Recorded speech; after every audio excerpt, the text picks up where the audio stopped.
Good evening, everyone. Welcome to the May 23rd Planning Board meeting. I'd like to start the meeting off with a pledge, please. Allegiance to the flag of the United States of America and to the republic for which it stands, nation, indivisible.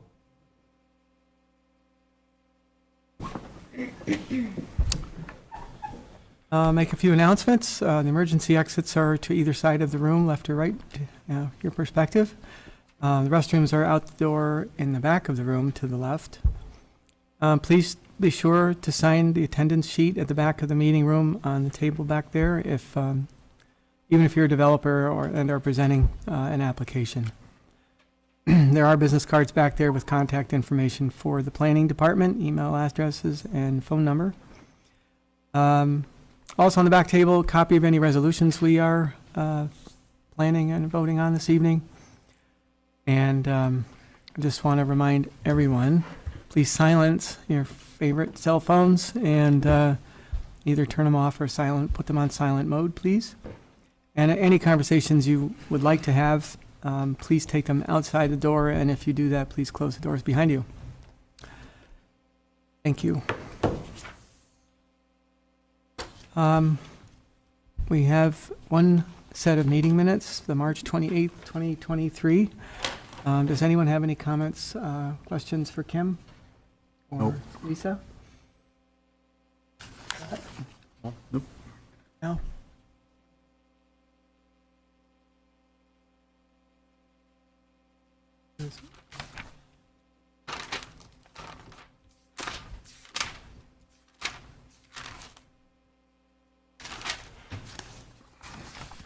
March 28th, right? No, he was here.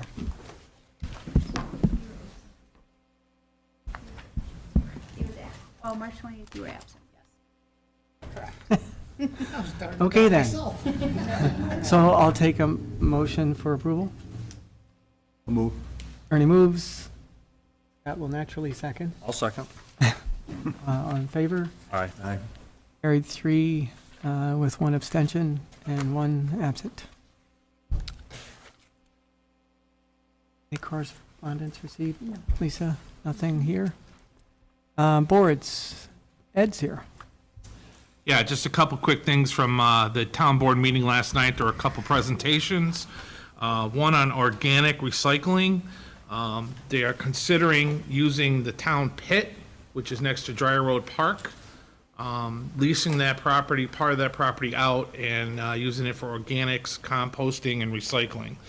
More to come on that. There's a great discussion going on countywide with the potential closing of the landfill in the next couple of years. So we're gonna have to figure out how to handle all the waste streams that go into the county landfill, or what they're gonna do, what the next steps are. So anyway, we're gonna discuss that. That's coming. Certainly, it's a possibility that organic composting would certainly help divert stuff from going to the landfill. Secondarily, there was a discussion with a group that came forward regarding potentially changing the zoning on an R1, the language in there, to allow for an adult-type home. More to come on that. I'm not really sure where that's going to go. There's going to be several discussions looking at the comprehensive plan. I don't know that changing the language is going to be just the easiest thing to do and just, let it go, but more to come on that. I have my own opinion, I guess, more to come, like I said. Let's wait and see how it plays out, but there is a request to change the language in R1 or make it something different, so more to come. I was going to ask what's driving that change. Sorry? I was going to ask what's driving that change. It sounds like Their there's- desire to have this multi-unit type house in an R1 location. they can't find any place else in the town to do it. Well, I don't think that's even been addressed. I think it's just they have a location, now they want to make it fit what they want, and it's in an R1. So just for clarification purposes, I'd be happy to chime in a little bit more on this. Currently, the senior residential living facility type home that this individual is looking to do as the town board member indicated, is not a permitted use in the R1 zoning district today. It is a permitted use with a special use permit in the R2 zoning district. And what maybe a solution might be, or one of the alternatives that the town board might consider, is to allow a senior home type facility in the R1 district with a special use permit. So very similar to what the R2 district allows, but still allowing for a local review by the planning board for a special use permit. Is there a maximum number of residents with this type of facility? There might be, and that might be something that we look at in terms of if the town board were to consider a zoning amendment in that regard, whether that type of condition would be placed upon such a use. Is this a facility like the one up 444? That's, yeah, very, very much like Victor Views Victor on Views, yeah. 444. Yeah. Yep, very much like that. Okay. Anybody have any questions for Ed? More to come. Anything else? Oh, that's enough, thank you. Thank you. Next meeting, Kim. So your next meeting will be June 13th with a public hearing for the Galea in-ground pool at 7877 Hidden Oaks. The applicant is requesting approval to install a 13 by 33-foot in-ground pool in the limited development district. Carryover from 2 meetings ago will be the Davis Pole Barn. It was removed from tonight's agenda. You saw that one other time. That's at 1155 Hunter's Run. The applicant is requesting approval to construct a 1,400 square foot pole barn with a height of 17 feet. And lastly, will be a final subdivision, not a public hearing, for the 1086 Strong Road subdivision at 1086 Strong Road. This is the final subdivision application. Applicant is requesting to subdivide 34.42 acre parcel into 11 single-family lots, including the existing house and garage. And that would be the final step in that process. And then any carryovers from tonight. Any questions? Thank you, Kim. Yep.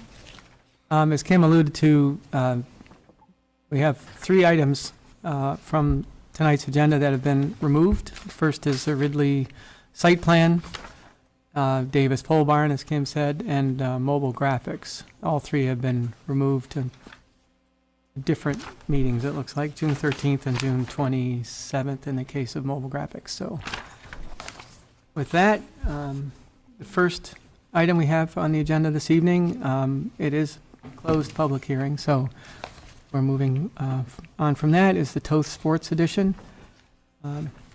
That's carried over from the May 9th meeting.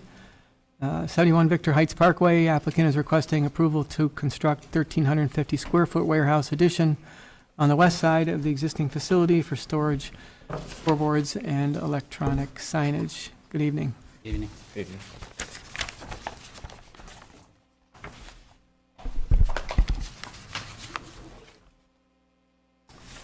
Okay, this is Tom Fitzgerald from MRB Group. We are looking for the site plan approval. I understand that we just got the comment letter earlier this afternoon from the Bella. Looking at the letter, I know it's some minor changes. I think for the most part,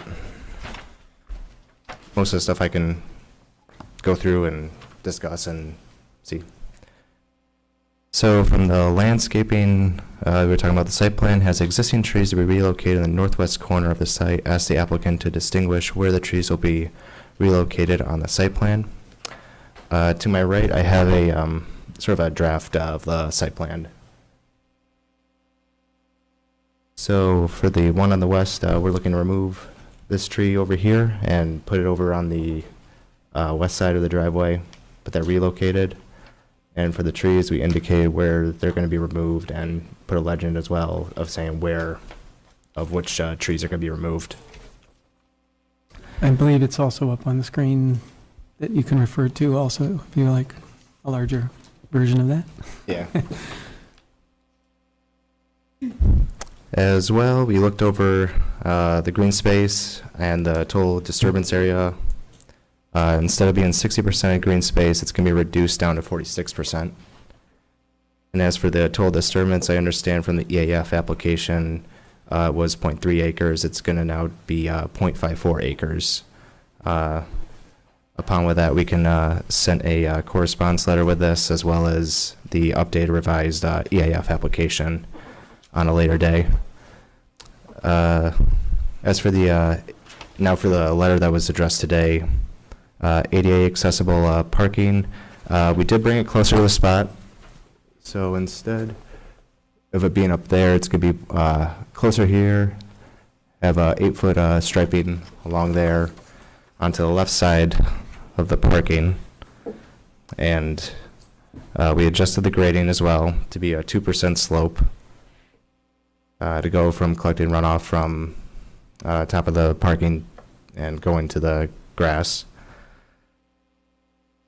Other additions included were the parking and wheel stops. We included parking and wheel stops. I know it's not really shown on here, but on the draft to my right, we did include wheel stops as well that we added along the sidewalk. For the rear addition access, we are looking for, they're going to be smaller vehicles. The owner can vouch and say what size they are. They're more going to be smaller trucks, you said? It'll be all four-wheeled work pickup trucks, nothing big will be coming inside the It'd be building. better if you stepped up to the mic a little bit. It's kind of hard for people to hear. Right, so all the vehicles that come into the building to go out the back door will be small, regular four-wheeled Chevy Silverado kind of pickup trucks, nothing big. Okay, and for Lisa's benefit and the public's, just identify yourself. I'm sorry, I'm Lance Toth. Hi, Lisa. Thank you. Nice to meet you. He's the one that gets to put the minutes together. He's the one that does all the work, huh? Yeah. Thanks. The other thing I think was included in the letter was about the dumpster access. Just a disclaimer that this will not be a dumpster enclosure. It's just going to be just the dumpster itself and just resting on a pavement pad. I believe it was a typo on my end. As for the sanitation trucks that are going into the site, they are going to be a front loader going in and picking up the waste.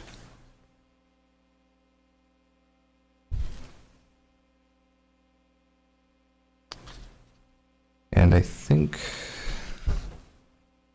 other additions, I think from last meeting was just including technical stuff such as location maps, and also adding the stone swale at the bottom.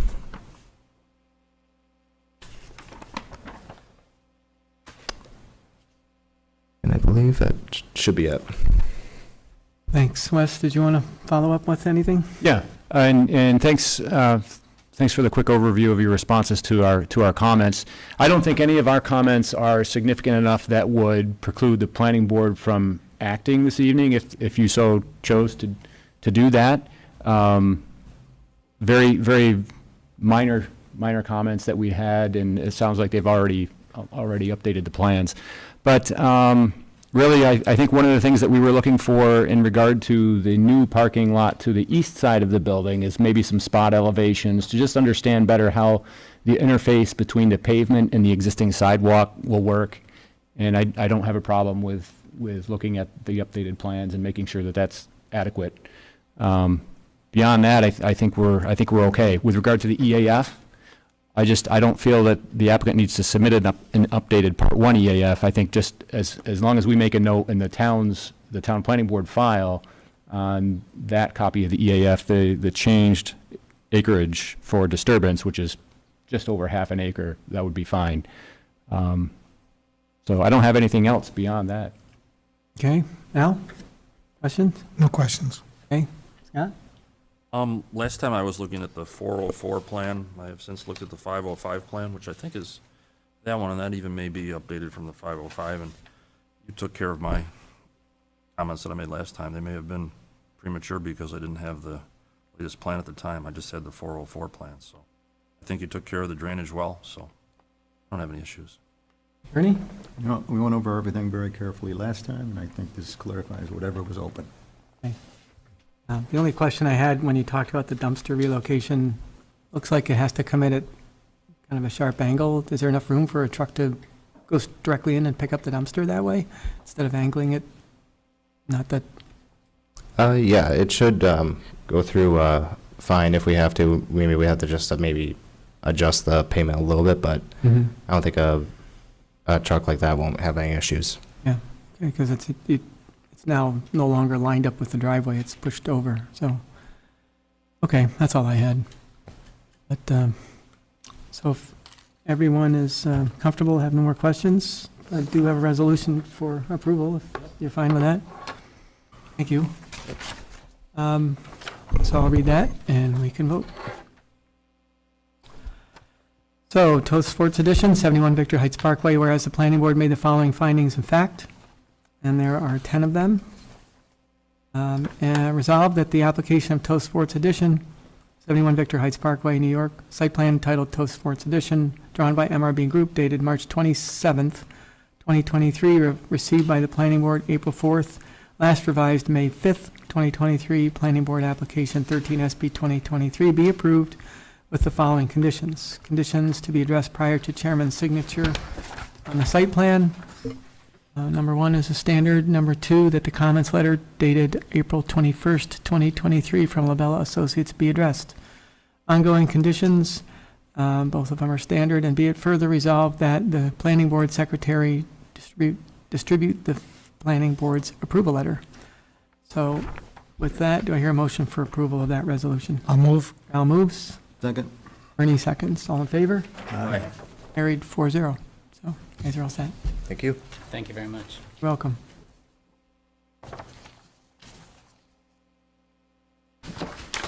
As I said, the Ridley site plan and Davis Pole Barns have both been removed from this agenda.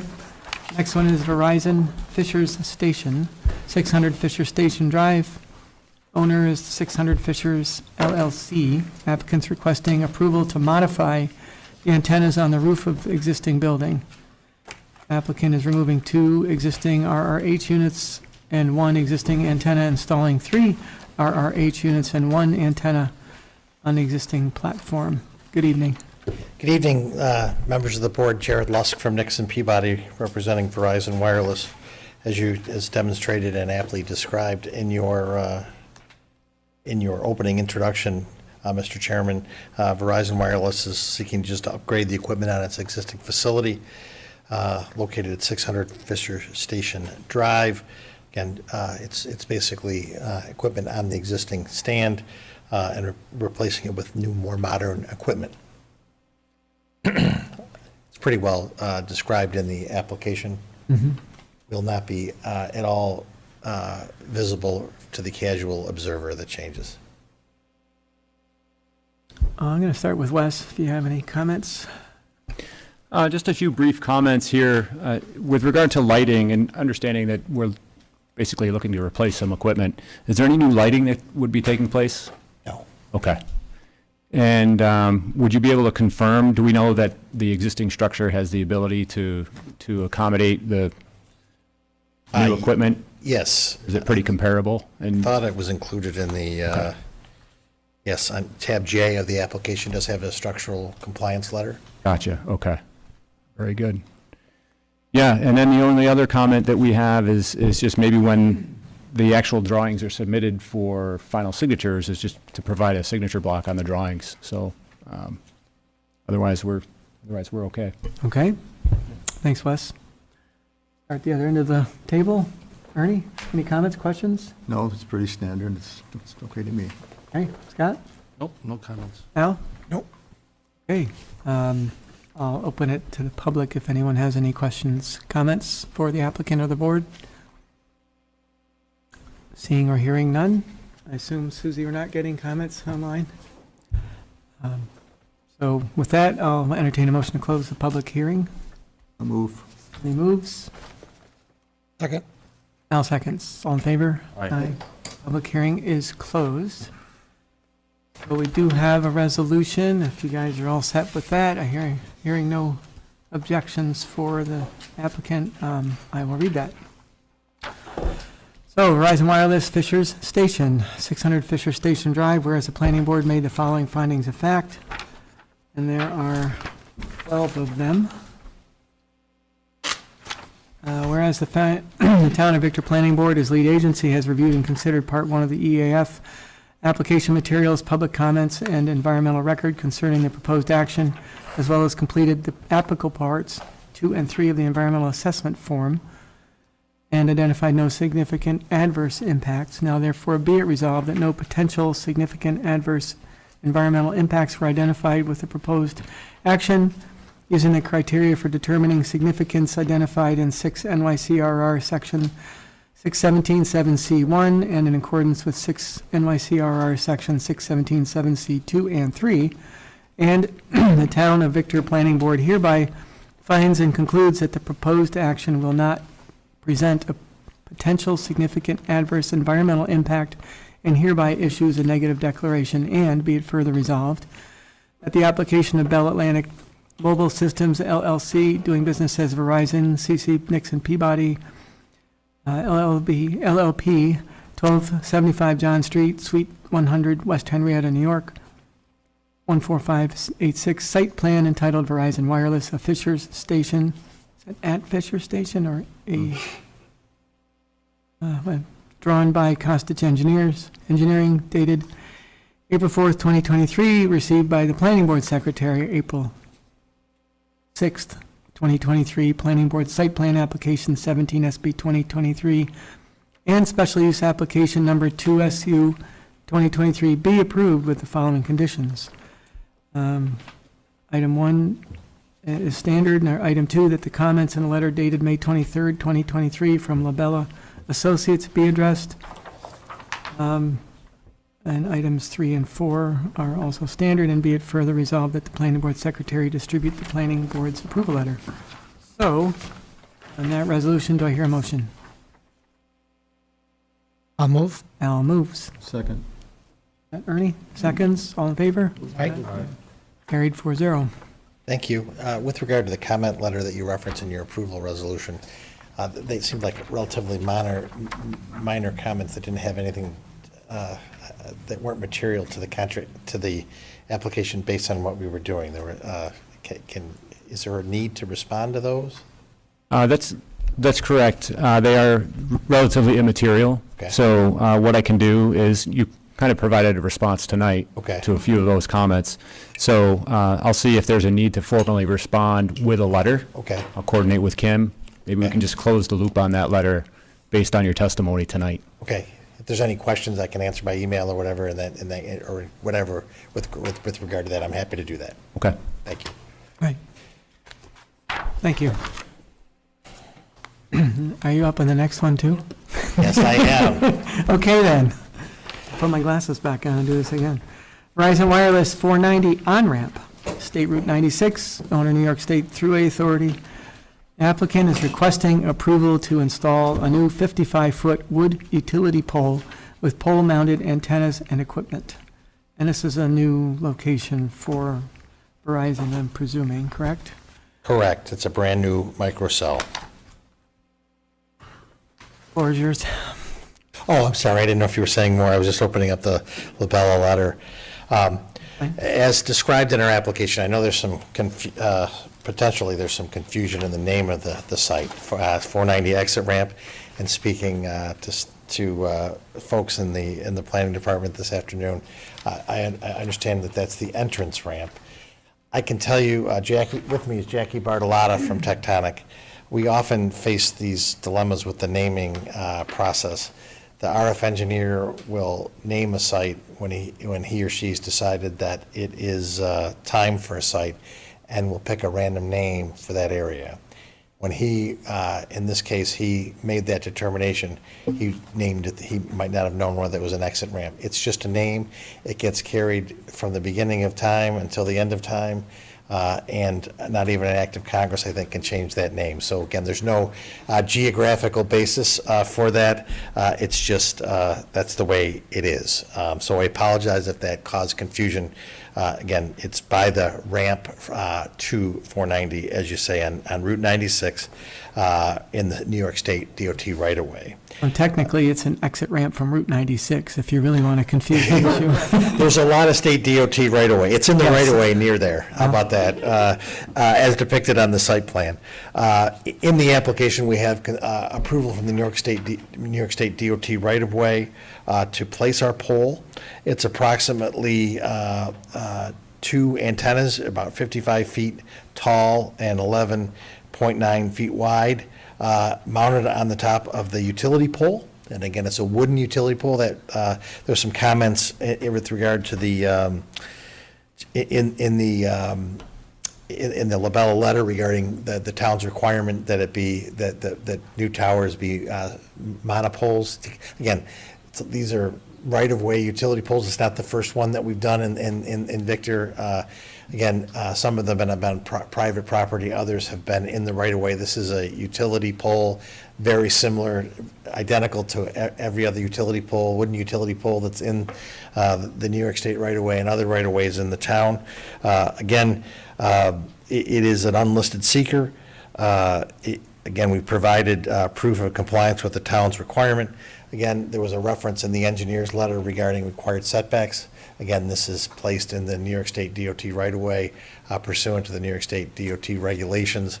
Again, a microcell, not the setbacks that are typically applicable to a macro cell tower couldn't apply to a utility pole that was placed in the right-of-way. Again, same thing with landscaping, not going to plant landscaping around a utility pole in the right-of-way.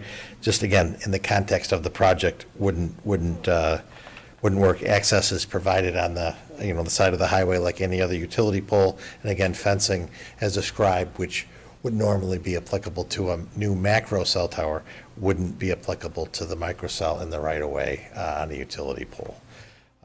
So again, I believe that we've provided the structural analysis of the pole in the application. So I believe, again, we've answered the questions in the engineer's report that we received this afternoon. Pretty straightforward utility pole with an antenna on the top of it. Wes, any questions, comments, follow-up? Yeah, I appreciate the feedback on this letter. I do. And, I think I'm in agreement with you, right? So when this code was developed, the communication towers portion of the town zoning code, I don't believe it anticipated the type of monopole / utility pole that's being proposed here today. So I think our reviewer was taking a very literal look at the code and identifying that while communications towers might historically have been on larger properties, maybe farm fields, maybe 100 feet tall, that's not necessarily the case with this particular application. So I definitely appreciate kind of the feedback to address that comment here. That makes sense to me.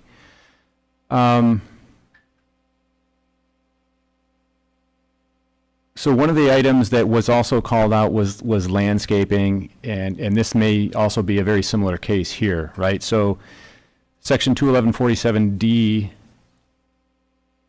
provides the following guideline in terms of telecommunications facilities. Within 50 feet of the boundary, at least one row of evergreen trees, shrubs, or other landscaping or buffering, as the planning board shall reasonably require, at least 4 feet high when planted and spaced not more than 15 feet apart.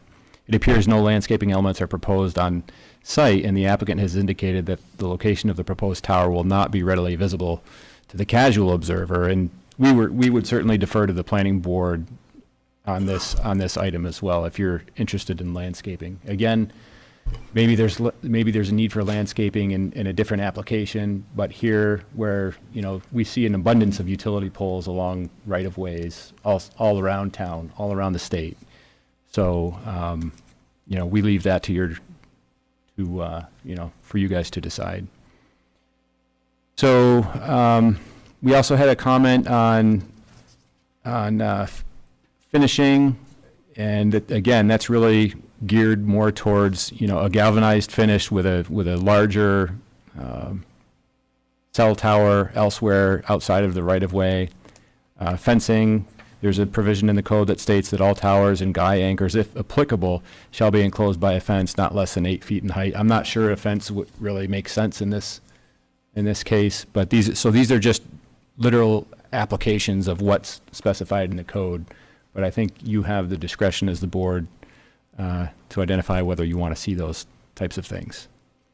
So, and just a quick question, on the foundation, is this simply just going to be, there's not going to be any concrete foundation for this utility pole? It's just, The utility, Great, yeah. the actual utility company will place the pole. yeah, okay.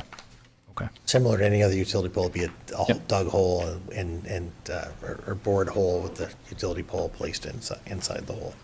Okay. All right, so that's pretty much it for Labella comments. Okay, thanks, Wes. Yep. So I was a little puzzled why it was the Thruway Authority until I brought up the town map with the parcels, and it shows the Thruway property coming all the way up Route 96 in a very narrow lane, if you will. It actually covers the bridge and everything to the south down to the Thruway overpass, and it broadens out. So that's why I was a little puzzled before I looked at that the owner was the Thruway Authority, not DOT, as you referenced in some of your comments before. DOT owns certain pavement and roads and ramps and everything else there. And that the DOT is the one that built the ramp to 490. So I was curious, and I'm bringing it up on Google Earth, is there enough protection from guide railing for this utility pole? Because it seems to be right near the end of a section of railing. And I don't know if there's DOT's reviewed that? DOT it has provided the permit, so anything that they would have required would be noted. And again, that's provided in tab I is the DOT permit. And again, they've reviewed the plans, and that was all part of it. So if they Perfect. wanted it, we would have either planned for it or moved the tower. They're pretty rigorous about that, so they must have looked at It's it. it's almost as difficult to get a highway work permit as to get the site name changed. Okay, to the board, Ernie, questions? I'm just curious as to why you selected wood over metal pole. Because of the utility poles in the area, I don't know why, again, because it's in the right of way and it's customary of the utilities, put them in. Is it going to be that color, or is it going to be creosoted? I think it's going to be I'm unaware of it being creosoted. Do you know? Just a wood weather, pressure treated pole. Verizon doesn't creosote their pole. They avoid the environmental impacts of that.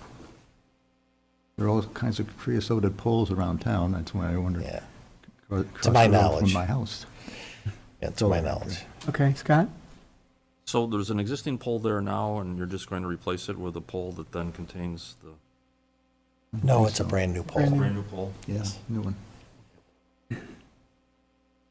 Guess I thought you were replacing an existing one, okay. That's common. We often do that. So you may have seen that in other applications, or that's not uncommon if we're putting it in a strand of existing wires. Yes, I'm just I'm looking at the photograph shown here, and I see there's an existing aerial going across to another pole. That's not your pole, there's some other pole here. I'm just having a hard time seeing where it goes in the plan view, that's all.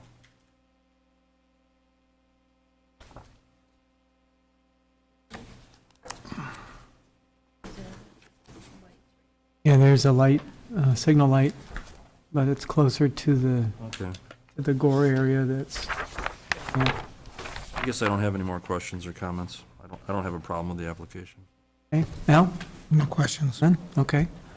I think you pretty much answered mine concerned about the safety behind the railing, and if the DOT's happy, I guess that's fine with me. So, open it up to the public, if anyone has any questions, comments. Seeing or hearing none, I assume Suzie, nothing? All right, I'll take a motion to close the public hearing.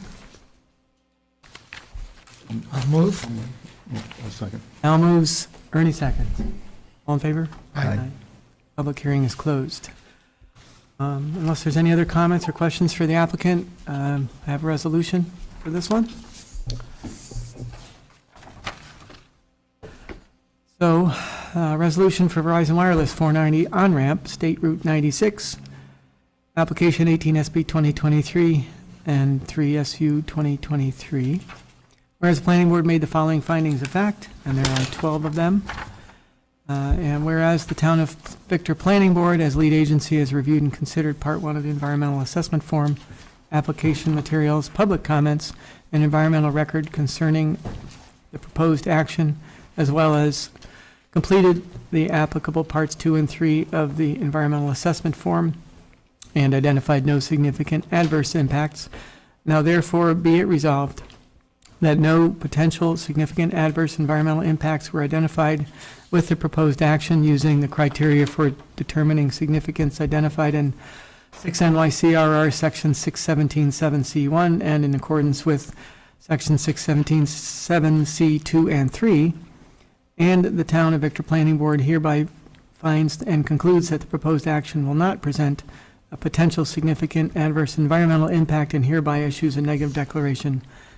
Excuse me, and be it further resolved that the application of Bell Atlantic Mobile Systems LLC, doing business as Verizon, CC Nixon Peabody LLP, 1275 John Street, Suite 100, West Henrietta, New York, 14586, site plan entitled Verizon Wireless 490 on-ramp, drawn by Costitch Engineering, dated March 17th, 2023, received by the Planning Board on April 10th, 2023. Planning Board Site Plan Application 18 SP 2023 and Special Use Application Number 03 SU 2023, excuse me, be approved with the following conditions. Condition 1 is standard. Condition 2, that the comments in a letter dated May 23rd, 2023 from Labella Associates be addressed. Items 3 and 4 are standard items, and be it further resolved that the Planning Board Secretary distribute the Planning Board's approval letter. So we have a resolution. Do I hear a motion? I'll move. Ernie moves. Second. Pat seconds. All in favor? Aye. Carried 4-0. And I'm saying that question on the engineering letter, do we think we address that on the record tonight? If you want to just let me know, that'd be fine. Yeah, maybe I'll get in contact with you in the coming days, if not tomorrow. Perfect. Yeah, okay. Thank you very much, everyone. Good evening. Enjoy your holiday weekend. Thanks. Looking forward to it. Our next application, 7200 Rawson Road, Phil. Owner is 7200 Rawson Road, LLC. Applicant is requesting the placement of fill material of approximately 42,000 cubic yards within a 10.3 acre area of the existing 22.5 acre property. Imported fill material is proposed to facilitate future development of the property. Good evening. Good evening. I'm Ryan Destro from BME Associates. Here with me tonight is Jim Barbado from Rawson Community LLC, the applicant for the property, as well as Peter Vars from BME Associates. As mentioned, we are requesting site plan approval for a fill permit for the property located at 7200 Rawson Road. The applicant is fortunate they have the opportunity to obtain local fill material from the future site development operations at the existing Royal Inn property located on New York State Route 96 in the town of Victor. This proposal will allow for future development of the Rawson Road property, which drops off in elevation along the north side of Rawson Road. The proposed fill area on site is approximately 10.3 acres. It's centrally located on the parcel, as you can see on the exhibit on the screen. And as you mentioned, it does encompass approximately 42,000 cubic yards of fill material. The fills are based on a conceptual grading and erosion control plan that was submitted as part of this application. The fill area has been designed to avoid the on-site New York State DEC wetland that has been delineated, as well as the associated 100-foot adjacent buffer area. We're also avoiding the existing on-site stream, including the 75-foot buffer area requirement as well. As you are aware, a new PDD rezoning application has recently been submitted to the town board for this property, which includes a mix of new residential uses, as well as the existing light industrial use building located on the eastern portion of the property. Peter Vars will outline the PDD application in the discussion after this application. It should be noted that a fill permit was previously granted for this property in the past, and the intent for this application is to utilize the existing stabilized construction access that is still in place from the previous fill operations. The letter of intent included with this application, we provided the responses to the 7 standards this board is to consider for approval of a site plan for fill permit application. This is per Town Code Section 211-31H7. On May 2nd, we did appear before the Victor Conservation Board, where after that discussion, the Conservation Board did not have any comments on this application. We've also received comments from the Stormwater Program Manager in a memo dated April 26th, as well as the Highway Superintendent in a memo dated April 27th, and Labella Associates in a letter received earlier today. We've since responded in writing to all comments received, and we do not see any issues in addressing them. Now, that's the basic overview of this fill application. With that being said, we're happy to answer any of your questions. Thank you. As you said, we have looked at work on this site in the past, including the PDD and the fill that was placed, years ago, 2015 was it?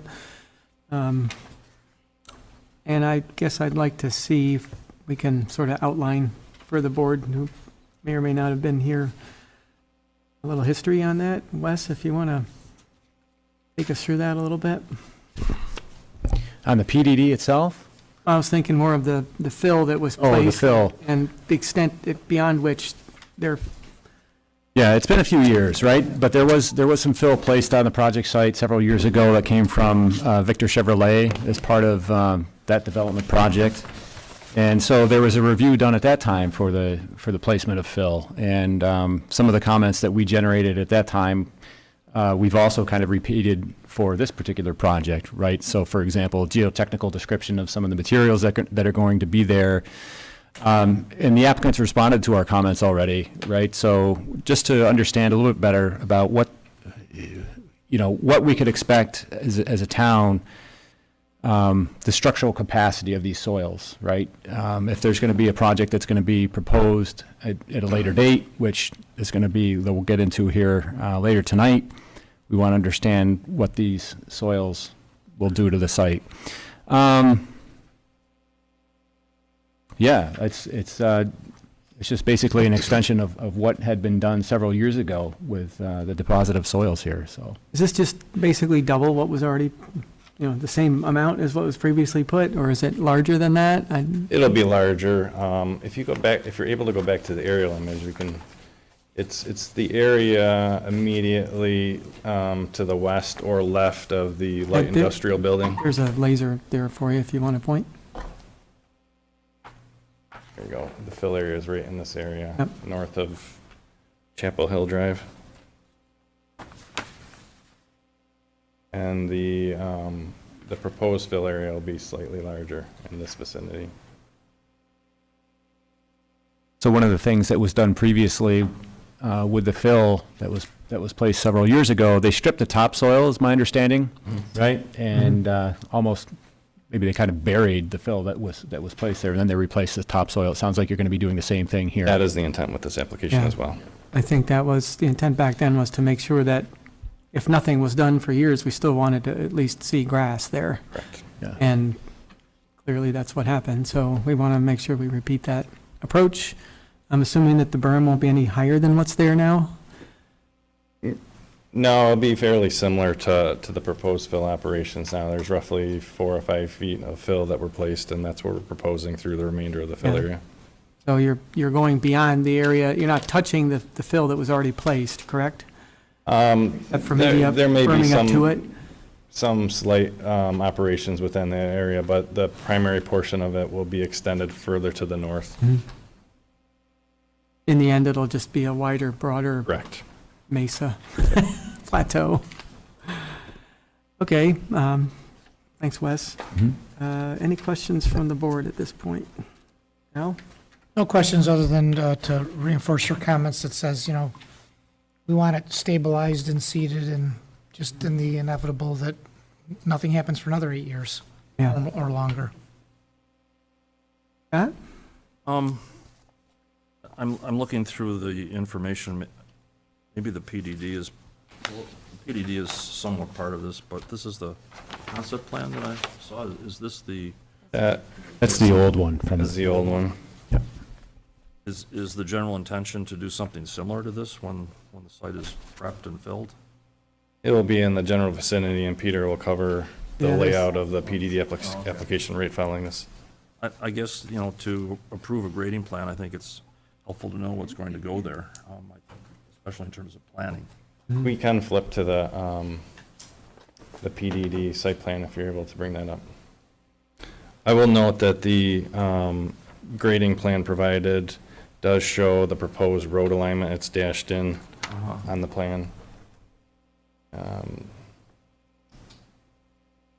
Not the next, yes, that one, correct. So that's the intended layout? Correct. Approximately, that's the concept. And it Correct. looks like they're kind of warping the fill to meet that layout. Right, and so, in looking through what you did, you're providing erosion and sedimentation control at this point, but you're not putting in any permanent stormwater control measures, is that correct? That's correct. And that is because, We're not providing any additional impervious area. We're keeping it as is at this point. but you're disturbing more than 5 acres, right? Mm-hmm. So is that the state's interpretation that you don't have to do that then? Yes, but right now we're providing a basic SWIP as required per the DEC for this operation, which does not involve the introduction of any new impervious area on the site. And you When- said it was previously disturbed, previously filled Mhm. under another action? Yes. Okay. I'm just curious, if you're disturbing 10 acres or more, why this wouldn't be a type 1 action?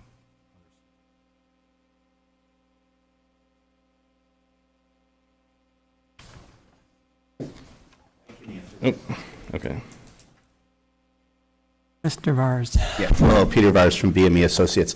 The town board on May 8th declared their intent to be lead agency, and per their review of the application, has determined it to be an unlisted action. The 10-acre threshold is for a commercial development, which this is not. So that's already been vetted by the town attorney and staff as part of the PDD application. Okay?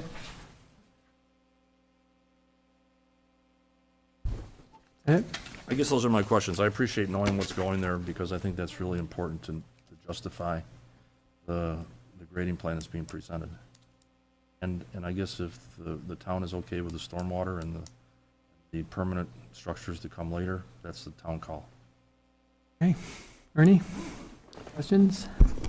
Well, we spent a lot of time on this previously, back in 7 or 8 years ago, which was stopped by an unfortunate airplane accident involving the developers. So this is nothing new that we're seeing here. The only new thing now is it's actually, I guess, going to be a PDD. That's the only difference I see. I think there was a previous PDD rezoned as a PDD, so it's just a different layout, different requirements, different types of buildings, all that, so. This particular action, Peter's got something to. Thank you. Oh, it's got water, perfect. You're a good host. So, yeah, in effect, this is prepping for a potential development. If it comes to pass that it doesn't get built, at least they still have, graded, seeded, well-drained site that then could, Well, a lot of Retain another- vegetation has grown up since the previous application, though. so, I'm assuming all that's coming down? vegetation? Mhm. Is it, are you planning on running a road on top of it for delivery of materials beyond that? Is that part of the access point, I guess? There won't be any, any road or stone installed as part of this application, excuse me. So it's compact enough that you can get Correct. dump trucks in and then have the grading equipment to spread it out and level it and roll it, I assume, so. Okay, anything else, Ernie? No, that's it. All right. Well, we're not really taking any action on this evening because we still have the, oh, sorry. Yeah, Concerns. Peter's giving me that distressed look. All right, Wes, I was going to go to you first. Go ahead. What's that? That's fine. So we did issue a letter today, and Ryan has already responded to the comments, and our comments were somewhat technical in nature. We have no issues with the applicant's responses. They're going to provide some notes on the plans and provide us the information that we were looking for. I don't feel like anything that we've commented on at Labella would preclude the planning board from taking action tonight on the grading component or on the fill application here. Okay. All right, well, as Lisa just nudged me on, this is a public hearing. I should open it up to the public for comments. Is anyone here interested in commenting on this proposed fill application? Step right up, name, address, and state your question. Sorry, I'm a newbie here. That's fine. Piedmont, I live on Thames Court, right across the street from this.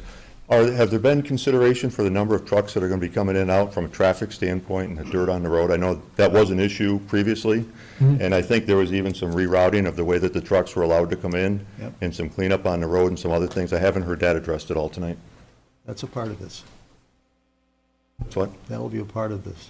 Okay. If the It's a developer, circular route they're going to take, eventually coming down Rossin Road, and they're not be able to use Jake brakes.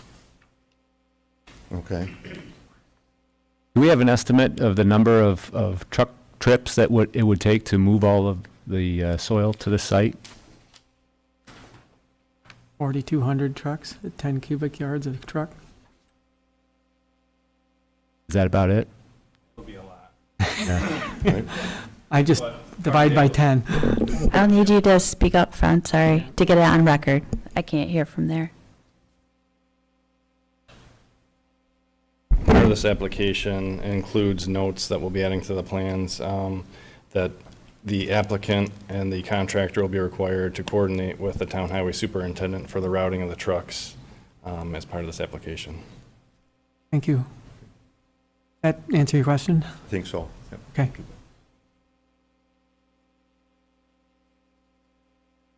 We'll get to you next. Thanks.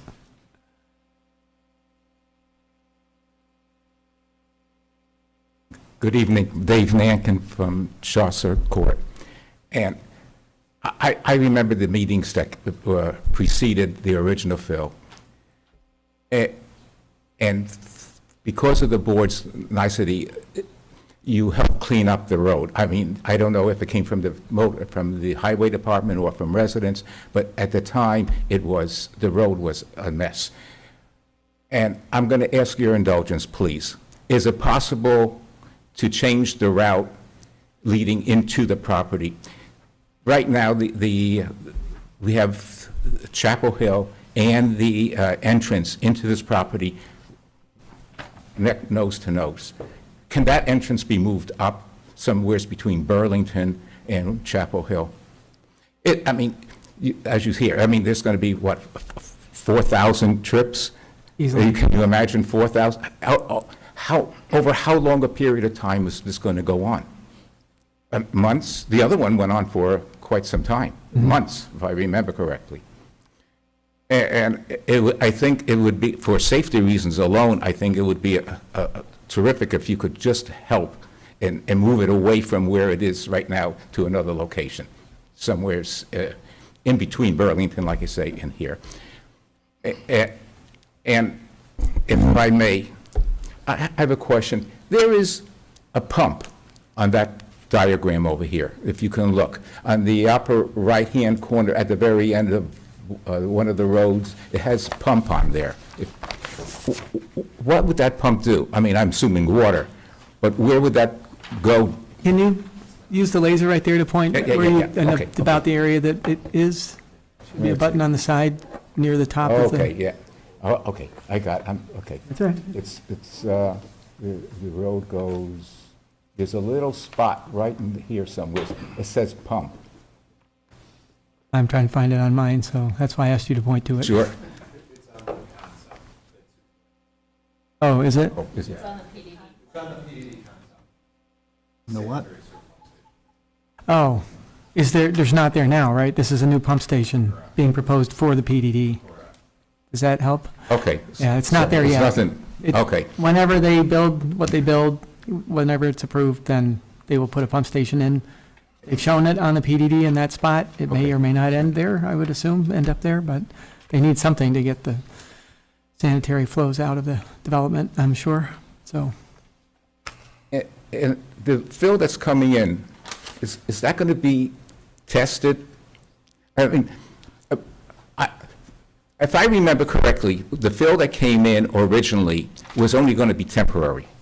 I thought that that was going to be moved, but it never was. Correct me if I'm wrong, but I think it was supposed to be regraded on the site. It was temporary initially. They came back and asked for it to be permanent, Okay, and you approved it. thanks. I owe you one. But- That answer your question? Well, Apparently I did it. Well, the question would be, I mean, was that soil ever tested? Because it came from Chevrolet, and a friend brought up the point to me. I mean, this was a garage, this was a service station. If you go into a gas station and you want to change things around, they do a multitude of testing. Was that soil ever tested? I don't know that it was ever tested, but I also have, my recollection is that it was from cut areas in the hillside. Right. And that it wasn't anywhere near where the previous garage was for the Chevrolet dealership. So I don't think that there was the potential for contaminants from the use of the property. I think it was just native soil to that, the hillside. That's my recollection. They totally demolished that building and put up a new one? Is that right? It did. Yeah. Yep. Okay. I think that's where Right. the concern is there, when they demolished and removed all the material, the concrete slabs and everything else, was the fill underneath there moved? No, I believe it was from the parking lot extension. I think the fill came from the parking lot extension, which occurred prior to the demolition of the old Chevrolet okay, yeah, building. I guess that would make sense. That's my recollection. So with the soil that's coming in now, will there be any testing as far as leachate that comes out? It's an interesting question. I mean, it's a hotel, it had, a certain use. I don't know if there's sanitary or other things that would leak into the ground that would it be necessary to test? I don't know. We could ask the applicant's design professional to comment on the potential contaminants that might be in the soil. Mm-hmm. If it's all coming from the Royal Motel location, right? We know specifically where the previous septic system was, and I don't know if the soils have been removed from that particular location, but already, because I know there's been some soil removed off-site already, so there might not be that concern. Yeah, there's been a lot of soil moved. Where is it now? Is it still on site? The soil that's there? I'm not asking. Is it being stored somewhere else? I'm not going to be able to get that. Just so you know, when I do the minutes, can't hear it. You can come up. I'll stand up, sorry. Yeah, if someone asks a question, just come on up. Sure. Jim Barbado from Pridemark Homes. I know they've hauled a lot of soil off-site just from driving by that live in the area, and there's been trucks running continuously around Victor that they've had other locations they've been hauling material to. So they're not storing it temporarily and then moving it to this site? It's getting loaded and hauled off-site. Okay. And to point out that we'll get some soil from there. We're not sure that we'll get all of this soil all at once, obviously, because they're not sure they have that much that's still going to come off the site, because I know they have taken some. Are you going to be receiving materials from other locations Not at this beyond? point, no. We're just focused on this right now. Okay. Also, can we have a time limit? I mean, this can go on for 6 months, could it go on for a year? There's a lot of soil coming in, right? I expect they're trying to get the site prepped as fast as possible, but that would be up to, if you'd like to comment on that. Is what your current schedule is for moving soils off that site? Yeah, you need to get up. Get your exercise this evening. Scott Morel Builders. You know, we're right after the approval process, we're executing for, you know, our phasing, so it will be, you know, as quick as possible. So we would have to get our grading completed. So our intent is to get it, you know, from this site initially, and then if there's any other location that we still need more soil, then we would get that immediately and then move forward with executing on our first section. So timeline is like, after our approval process, we would, you know, that would be one of the things we would do first is, you know, continue the fill until we were, you know, completed, and then start grading the site. And it's 4,000 trips. Or more. I don't have the exact, you know. That trips. was off my, I said 10 yards a truck. I don't know, Right, that might okay. be generous. 14 yards of truck. Oh, sorry. Hey, that's fewer trucks, that's better. Yeah. So, Yeah, it depends, because with the truck too, we can have trucks that have The trailers and all multiple that, yeah. trailers and whatnot, but we've, you know, the GC we're using has done this before, and we're going to try to do it as quick as possible. Everything that I mean, the nice thing, I mean, for us, for our reputation is we always, you know, get things and we execute. We're not going to, our plans are not to sit on anything, Jim or myself. You know, we want to execute quickly. so it looks like that the berm may be coming up to the location of the second entry, or the planned second entrance. Is it possible to use that location to start filling, you know, adding fill coming off the road rather than going into the entrance directly opposite? I'm just trying to address this question. The other question was Chapel Hill. So right now, there's the berm off of Chapel Hill directly opposite. Can you move up Rawson to the west, I'll call it, to the proposed private road B and start in there and work your way back? Yeah, I think we'd certainly be amenable to that. It was just a comment from the highway superintendent to utilize the existing construction entrance. If the Okay. highway superintendent is fine with shifting it over, I don't see a problem with that. All right, I would investigate that because I think that the residents may be interested in not competing with trucks right opposite their driveway. That'll help. I have some more questions. May I? I going over the 5-minute limit, I know. Topsoil, it'll be moved. Where is it going to be stored? Because you won't put it right back because of it's a construction site. They're stockpiling it on site. I think to the see where there's an L shape.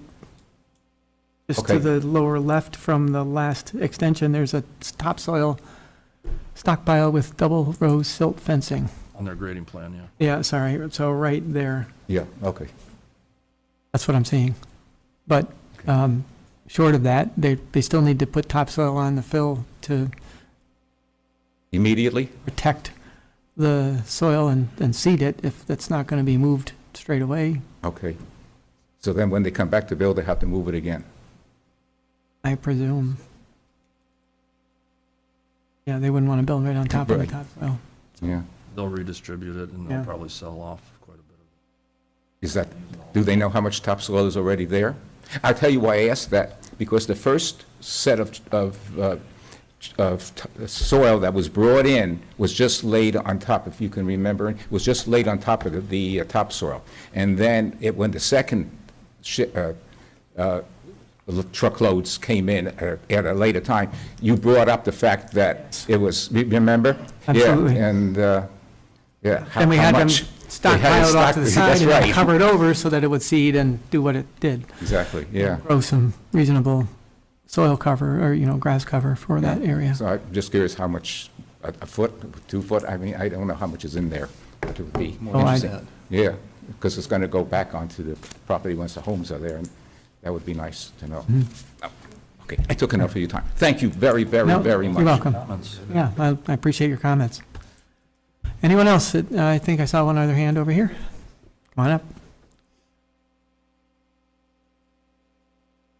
Hi, I'm Carol Thornton, and I live at 1035 Chapel Hill Drive. And my first question is, will the existing building at 7200 Rawson Road be demolished as part of this project? Not as part of the fill, not as part of the fill project, no. Okay. And to my understanding, not as part of the PDD application either. Okay, so the expectation is that that building would remain intact? Currently, yep, that's the plan. Currently. Okay. So the amount of space indicated, which I think is in the area of 22 acres, is that correct? Is in excess of that building and that pad?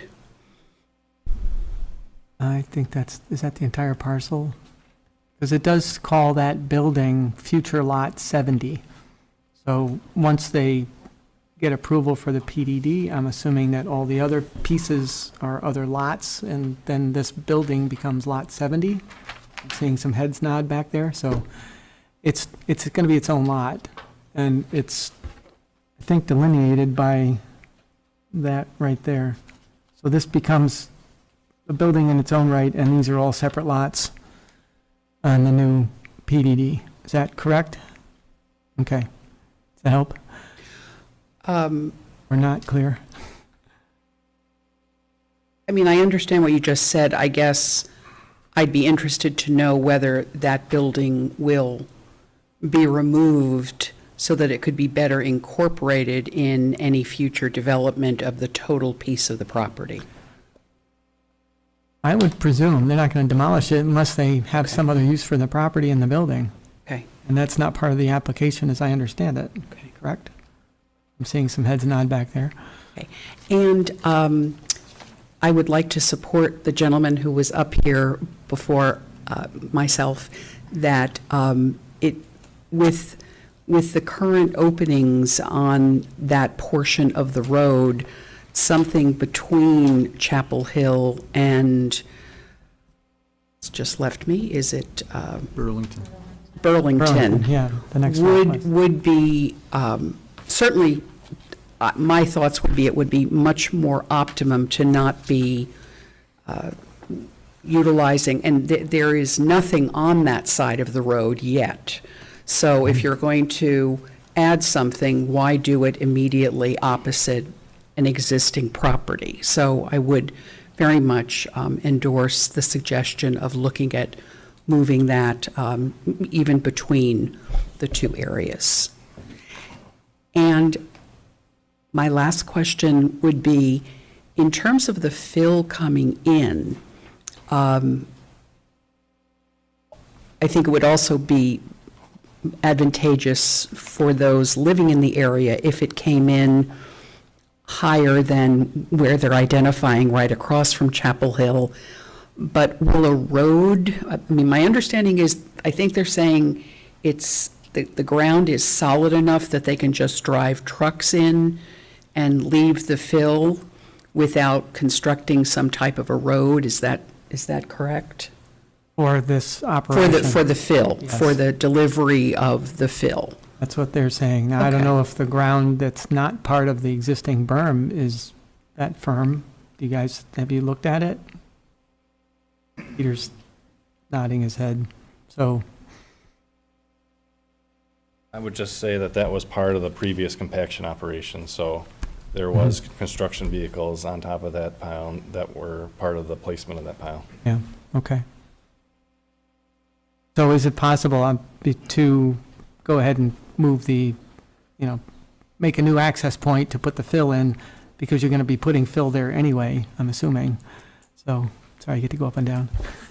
I'll just say, if it's okay with the town highway superintendent, superintendent, we'd be yeah. amenable to that as well. Okay. Maybe that's something we need to verify.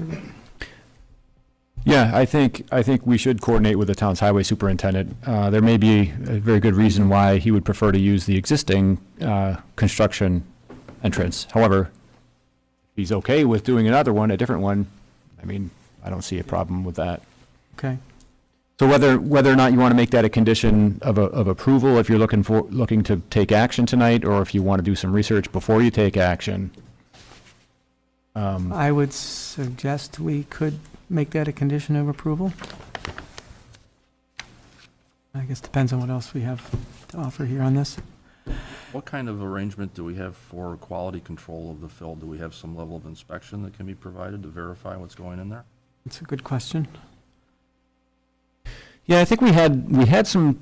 That's a very good question, and it's reminding me of maybe we had some monitoring going on with the previous application. I'm not exactly sure the details on that.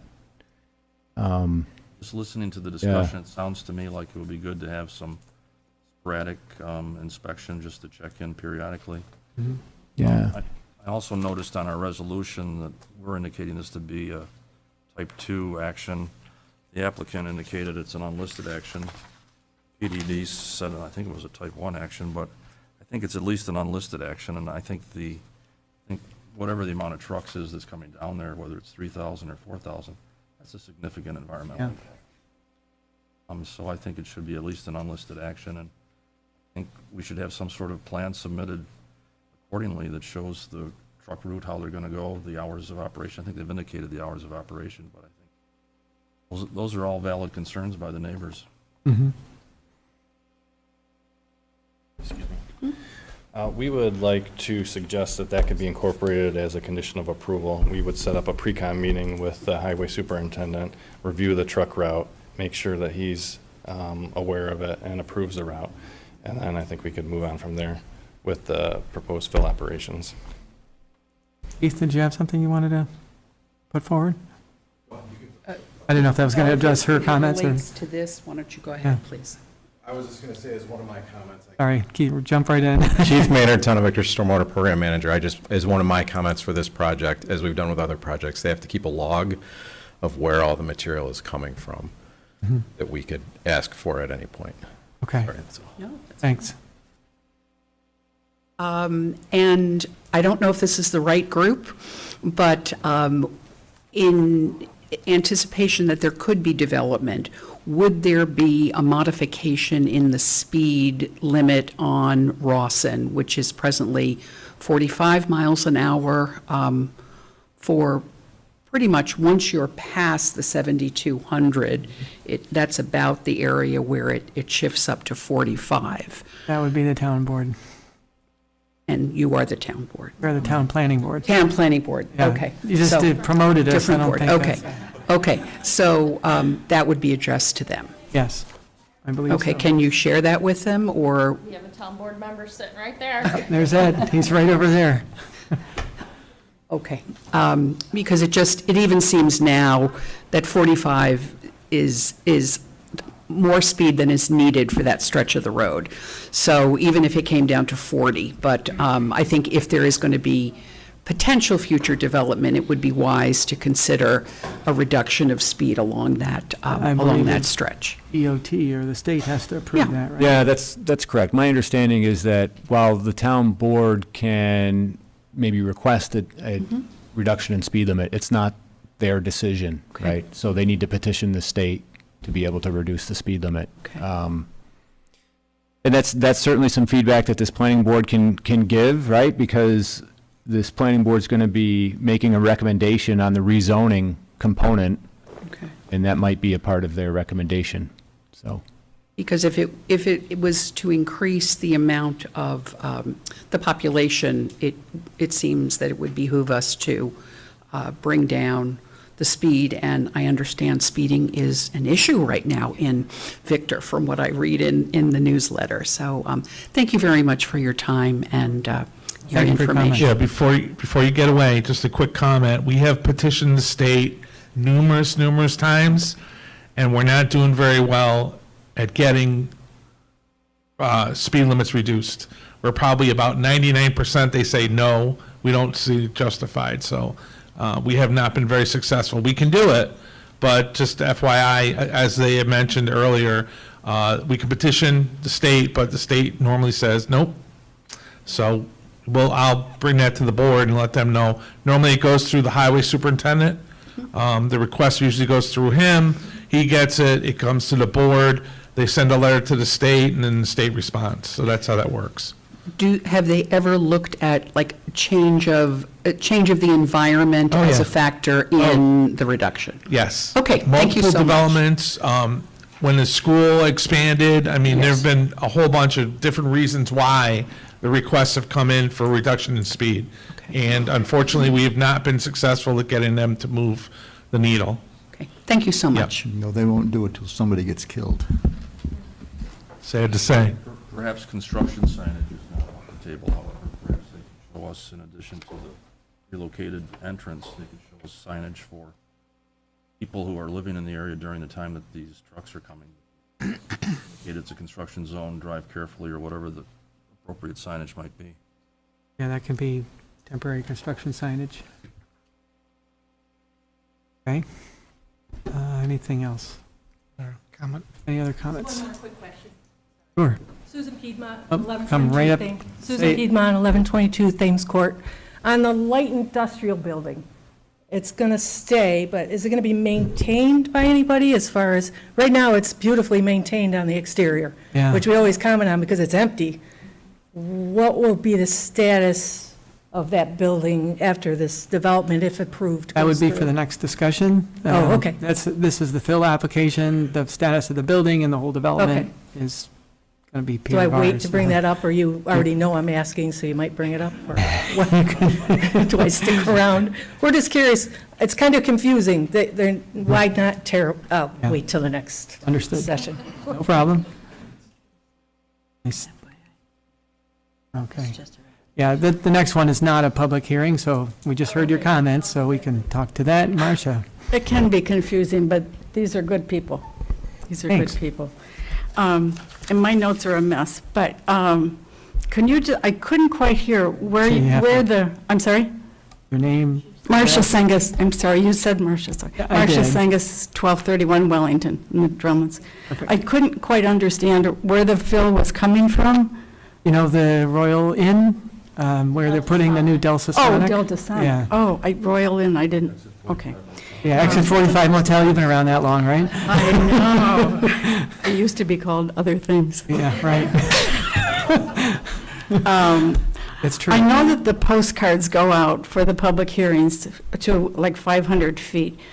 But this particular fill, which obviously looks like it needs to be, I'm curious as to how many people received the postcards. I know of one gentleman who lives on Rawson Road, but the trucks that we're now talking about, anywhere from 4,200 to maybe, I don't know, 2,600, depending on how big your truck is, will affect a lot of folks.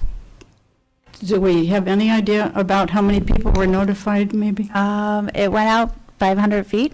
I can look back in the file to see how many people were, but the 500 feet was for the fill. I Okay. did do the postcards. Yeah, I think if you it was could- about 52. On tape, you did get it? Oh, some people did and some people didn't. Okay. I can double check in the file. I was It just shows. curious But because yeah, it's about 52. it really affects about over 200 homes in the Drumlins area. And I think Scott was pointing out, but I couldn't quite hear, do we know what days of the week and what the hours will be? I think that was something that was part of back in 2014 and 2015. So the draft There were- resolution does limit the trucking operation, I believe, to Monday, here it is, right? The activity related to trucking in and placing the fill be limited to the hours of 8 AM to 5 PM and may occur on Monday through Friday only and not Saturdays or Sundays. So that's part of the draft resolution that's, Okay. might be So Marcia, considered. if you want a copy, that should be back there, if you'd Okay. like to have it. And I think those are pretty much similar to what had been done back in 2014 and 2015. Same, Oh, yeah. it's the same resolution. I think the only thing, too, I wanted to point out, we were talking about when it was a PDD before and then the sunset clause and all. Back then, and maybe this is part of the second part of tonight, that was for 47 or 49 units compared to the 69 that are in place today. So I know when you were referring that this is similar to back then, it's similar in one way. And from what I'm hearing from up in the neighbors, it's something that people are really looking toward working together on. It looks like it's a real good plan, and Jeff and Scott, I mean, I know Jeff, and I'm glad to hear that this is workable, or at least we're trying to, but I was really shocked with 4,200 truckloads. That's scary. But thank you. Thank you. Susie, anything online? Okay. Anyone else have any comments, questions? Board? Okay, I'll take it. We can close the public hearing, I believe. Anyone wants to make that resolution? Al moves. I'll second. Ernie seconds. All in favor? Aye. Public hearing is closed. I guess what's the board's pleasure on this? Any?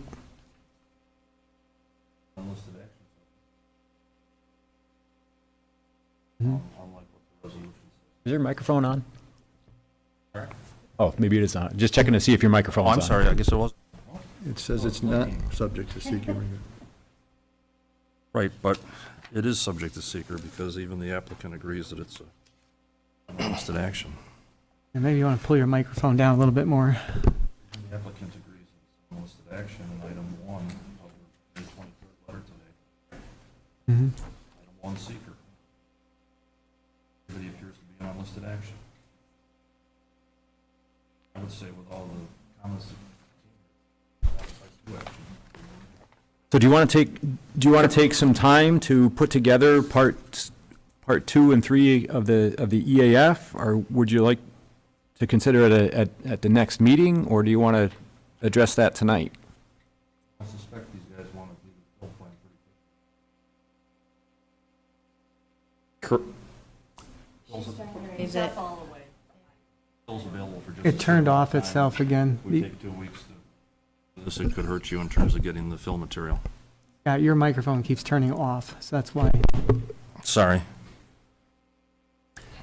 Hi, Scott. Hey, how are you? Scott Morrell, Morrell Builders. Yeah, obviously with our timing, we're trying to be in alignment with the site, and that site, we're shooting for, probably like the 30th, and that is in lockstep. So that's why it's super helpful for us so that we can, because the material is very close, obviously, and also there's a good amount of it there so that we can get this accomplished quickly. So that's. Yeah, understood. I think whether it's a type 2 or an unlisted, I think we know what the impacts are, and I think we know that it could be rendered a negative declaration with the mitigation measures that we've spoken about, such as, the meeting with the highway superintendent, finding access that isn't interfering with residents, and inspecting the fill periodically to make sure it's placed properly and there aren't any issues. I know I suspect the engineers are going to be doing weekly stormwater inspections, weekly or bi-weekly. I'm not quite sure. Is the So Keith applicant's Maynard, engineer- again, they do need SWIP coverage, and if they need a 5-acre waiver, which they're proposing to get a 5-acre waiver, they'll have to have inspections twice per week, plus we will be looking at it once a week. Okay, so. On the SWIP So standpoint. you'll have some eyes on the project that way, right? Yes, and the proximity of that place to the highway garage, as far as keeping the road clean, I mean, they have to keep the road clean or we will shut it down. And then in terms of just the material that's going down, the placement and that sort of thing, whether it's construction debris or it's earth fill material, will we have eyes on that? I guess that's a question I have for the applicant. It's just earth over there, I think, isn't it? Is it Is now. construction debris as well? Correct, and some of the comments we addressed in writing today also included adhering to the town's testing and compaction standards and providing test bit logs, providing truck logs to the town, so that would account for that. Okay.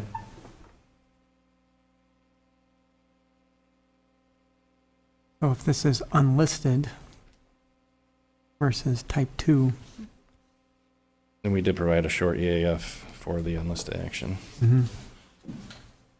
Wes is scribbling some notes here.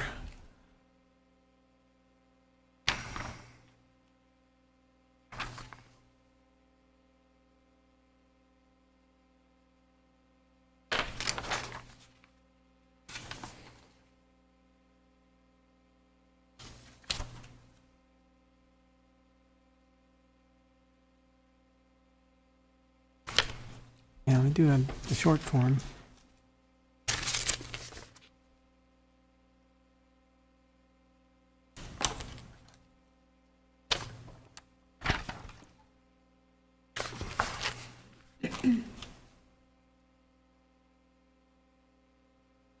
Okay, so I've got a revised whereas here indicating that whereas the application is an unlisted action and the applicant has submitted part 1 of the short environmental assessment form.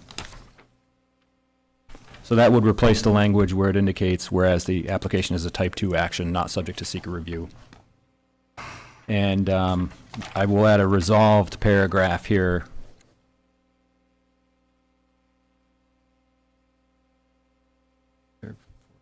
Resolved.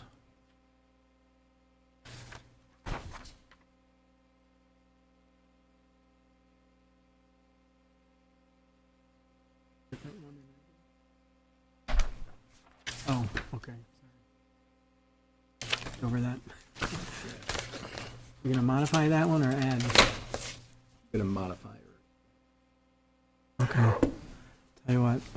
Here, right here. Sorry, we're conferring a little. I think this paragraph here.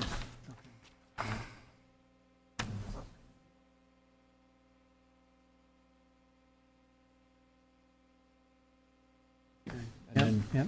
so we've got some other additions too. Mm-hmm. Right. All right. Do you want to read those? I'll read those. That's your handwriting. Okay, I think we can manage this. There will be some modification to the paper that's on the back table, and I'll flag that up as I'm reading. And it will be on the record, and you certainly can get copies of it.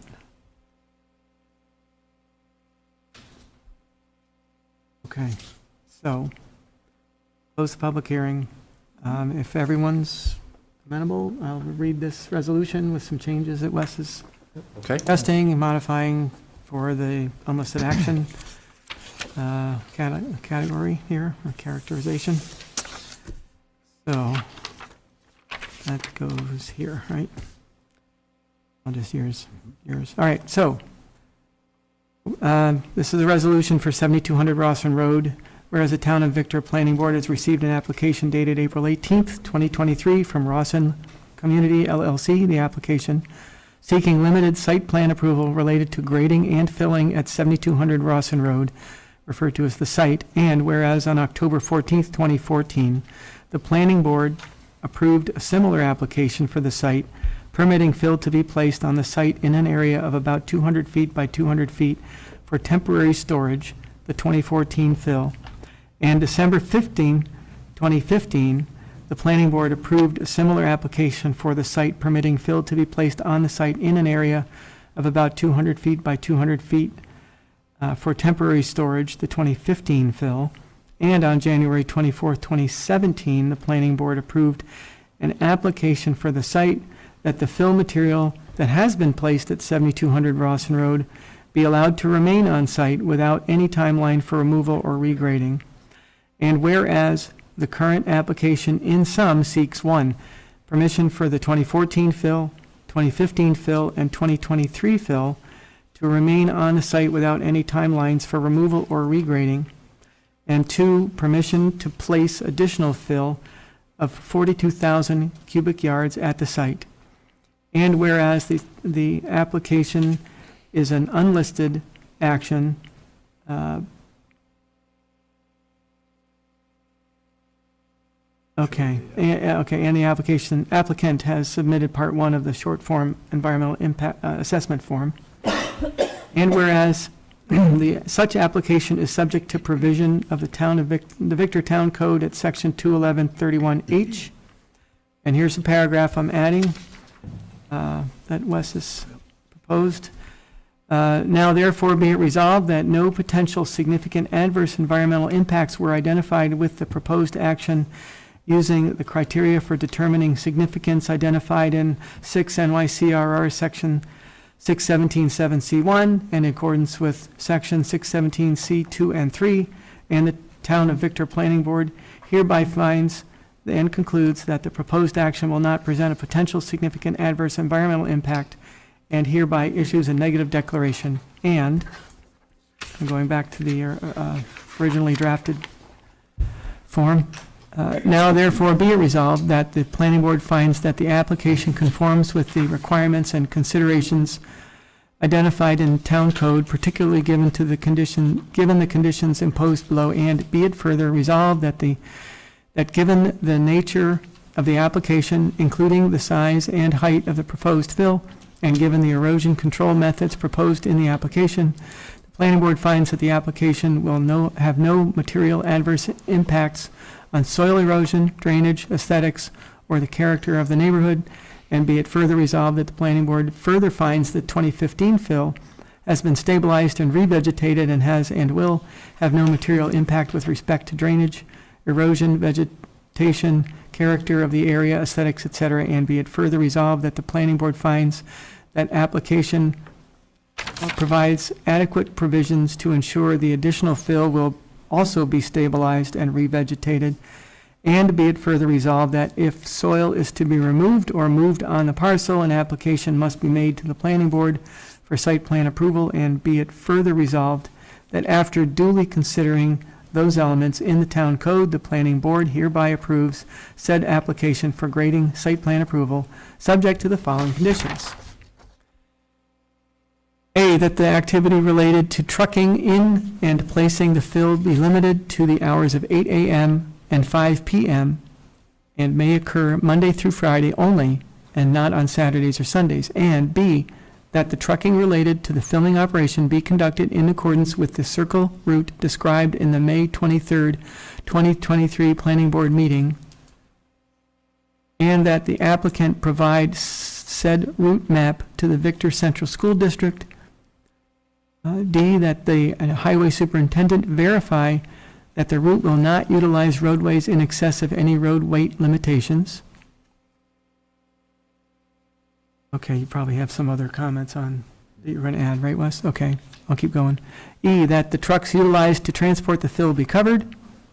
F, that the trucks stage on Rawson Road, not the shoulder, while waiting to dump so that the shoulder is not damaged. And G, that the existing construction entrance be utilized and maintained during filling operations. Were we going to change that? Yeah, we were going to change that, I think, Wes. Yeah, I've got a provision here. So can you, let's flag that G. Yep. And modify it with a provision that you're about to read. Yep. Go ahead. That an alternative construction entrance be provided in the event that the town highway superintendent is in agreement with the proposed or revised entrance. We need to say where that's going, say, lining up with the proposed. I would say northwest of the current. Current location. Current And location. we can just leave it at that. Yep. Assuming that it will be lining up with Phil where they were going to eventually put it anyway. Instead of wrapping around, coming towards the road, you go the other direction, just like they did the first time. Okay, is that? That's adequate. Okay, good. H, that the trucks delivering fill to the site shall not utilize Jake brakes or speed down Rawson Road in excess of the posted speed limit. I, that the fill pile shall be no higher in elevation than the existing pile, and side slopes of the pile shall be made no steeper than 1 vertical to 3 horizontal. And J, that surety be provided by the applicant in an amount acceptable to the town engineer prior to the planning board's chairman's execution of any plans. K, that prior to the chairman's signature, an updated plan be submitted reflecting comments made at the May 23rd, 2023 planning board meeting, including the new location, height, topography of the fill, and construction entrance. Mhm. We can add that. Lisa? Okay. L, that the existing topsoil below the proposed fill be removed and stockpiled adjacent to the proposed fill pile until fill pile is complete. At the completion of fill activities, topsoil shall be then placed over the fill pile, including side slopes, and seeded with a mix approved by the town engineer. Any others? I've got another one in here, that the applicant coordinate with the town highway superintendent for placement of temporary construction signage on Rawson Road, provided that the highway superintendent finds such to be appropriate. Okay. Anything else, Scott? No, that's what I was going That's to what you're mention. gonna do? Okay. That's a good one. All right. I think we got them all, right, Wes? Okay. So, Lisa, you have to talk to Wes about changes. Conditions to be addressed prior to the chairman's signature on the site plan. 1, that no final signatures will be given on the plans until all legal and engineering fees have been paid as per fee reimbursement local law adopted November 25th, 1996. Number 2, the comments of Labella of May 23rd, 2023 be addressed. 3, that the comments of the code enforcement officer dated April 22nd, 2023 be addressed. Number 4, that the comments of the stormwater manager dated April 26th, 2023 be addressed. And be it further resolved that the planning board secretary distribute the planning board's approval letter. And I think that's everything, right? Okay. So with those modifications to the originally drafted resolution, do I hear a motion? I'll move it. Scott moves. Second. Ernie seconds. All in favor? Aye. Opposed? Carried 4-0. Thank you for your time. Okay.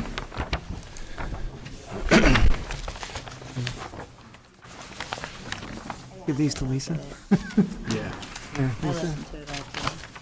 This goes. So the last item on the agenda this evening, also at 7200 Rawson Road, it's for the PDD, a recommendation from Town Board on the PDD. Applicant is requesting to rezone the property at 7200 Rawson Road, totaling 22.5 acres from light industrial to new PDD. Good evening.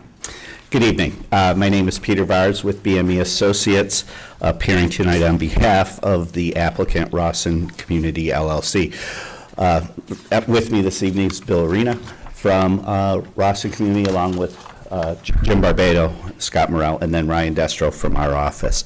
As you mentioned, we are appearing this evening to discuss and present with the board, but also to seek a recommendation from the planning board for the proposed rezoning of property that's located at 7200 Rawson Road. The request is to rezone the entire 22.5 acre single tax parcel from its current LI light industrial zoning to a PDD, a planned development district, to allow for development of a mix of residential development along with maintaining the existing LI use at the eastern end of the property. We appear this evening based upon action taken by the town board at their meeting back on May 8th. At that time, the town board had received the rezoning application, reviewed it, deemed it to be complete, and as such, as required by town code, sent this referral to this board and also to the county planning board to obtain a recommendation on the rezoning request. And also, as we mentioned earlier, also at that time, the town board did declare their intent to be lead agency for the purposes of seeker for the 7200 Rawson Road application. So the proposal is a multi-lot subdivision of the 22.5 acre parcel. It will consist at the eastern end of a 4 acre parcel that will house, no pun intended there, the existing 1.5 story, 56,000 square foot LI building. That building will remain. It will be subdivided and placed on its own lot. There is no intended changes to that building or its immediate surroundings. Then at the west end of the site, there are 8 single-family detached home lots. Those lots will be 70 feet wide with a minimum lot area of 14,800 square feet. And then in the center portion of the site, we are proposing 61 multifamily townhouse units in a range of blocks of 3, 4, and 5 unit blocks. So this will be a total of 69 residential units on 18.5 acres. That will be the residential component of the PDD, and that results in a density of just around 3.7 units per acre. Do want to give you a little bit of background on the property itself. The property under consideration was previously rezoned to a PDD back in 2014. Local law number 1 of 2015 that was filed on January 22nd of 2015 established the PDD zoning for the 22.5 acre parcel, and it was placed in town code in Article 3, Chapter 211-27.9. It established the 4 acre parcel for the 56,000 square foot light industrial building, and it set aside the remaining 18.5 acres for a residential use, which at that time was proposed as 48 single-family homes. As I previously mentioned, the 56,000 square foot light industrial building is there today, and no changes are proposed for it. As you know, the residential development portion of that 2015 PDD did not proceed, and as such, the PDD zoning sunset and thus reverted back to the LI zoning for the parcel. So that is what's brought us here in 2023, is that the current applicant wishes to reinstate the PDD zoning for the property and bring forth the residential component of the development of that property. The residential component is updated from the 2015 plan in the fact that it now proposes a mix of residential uses to serve a variety of residential demographics, both economically and in household size. The mix of detached single-family homes and mix of townhome blocks, the various sizes of units within the blocks, will serve several demographic needs. And this is based upon the builder's experience of these types of units that are proposed. And in a few moments, Bill will actually walk you through those units, the types of units proposed, so that you get a sense of the housing product that's proposed here. But what their experience has shown with this mix of and range of housing is that they can serve empty nesters, single-parent households, young and new families, and single-person households. It serves a multiple of in-demand markets that are in demand in 2023. All of the residential units will be for sale units on individual subdivided lots, and all units will have full basements, thus the need for the fill. The proposed layout that's been prepared for this concept plan to accompany the rezoning application includes a private road network that will serve all of the lots. The 8 single-family lots at the western end of the property will have a single point of access onto Rawson Road. The 61 townhome units at the eastern end of the property will have 2 points of access onto Rawson Road. All 3 access points have been reviewed for sight distance as it relates to the design speed of the road, which is the posted speed limit plus 5 miles per hour.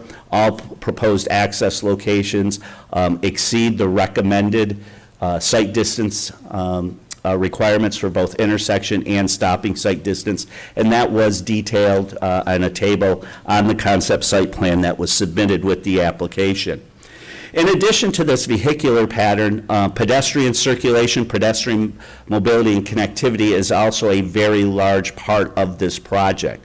Sidewalks, internal sidewalk network will be constructed such that there will be sidewalks on one side of the private road network that'll provide, and they will connect out to Rawson Road, but also they will connect to the Auburn Trail, which runs along the complete northern boundary of the property.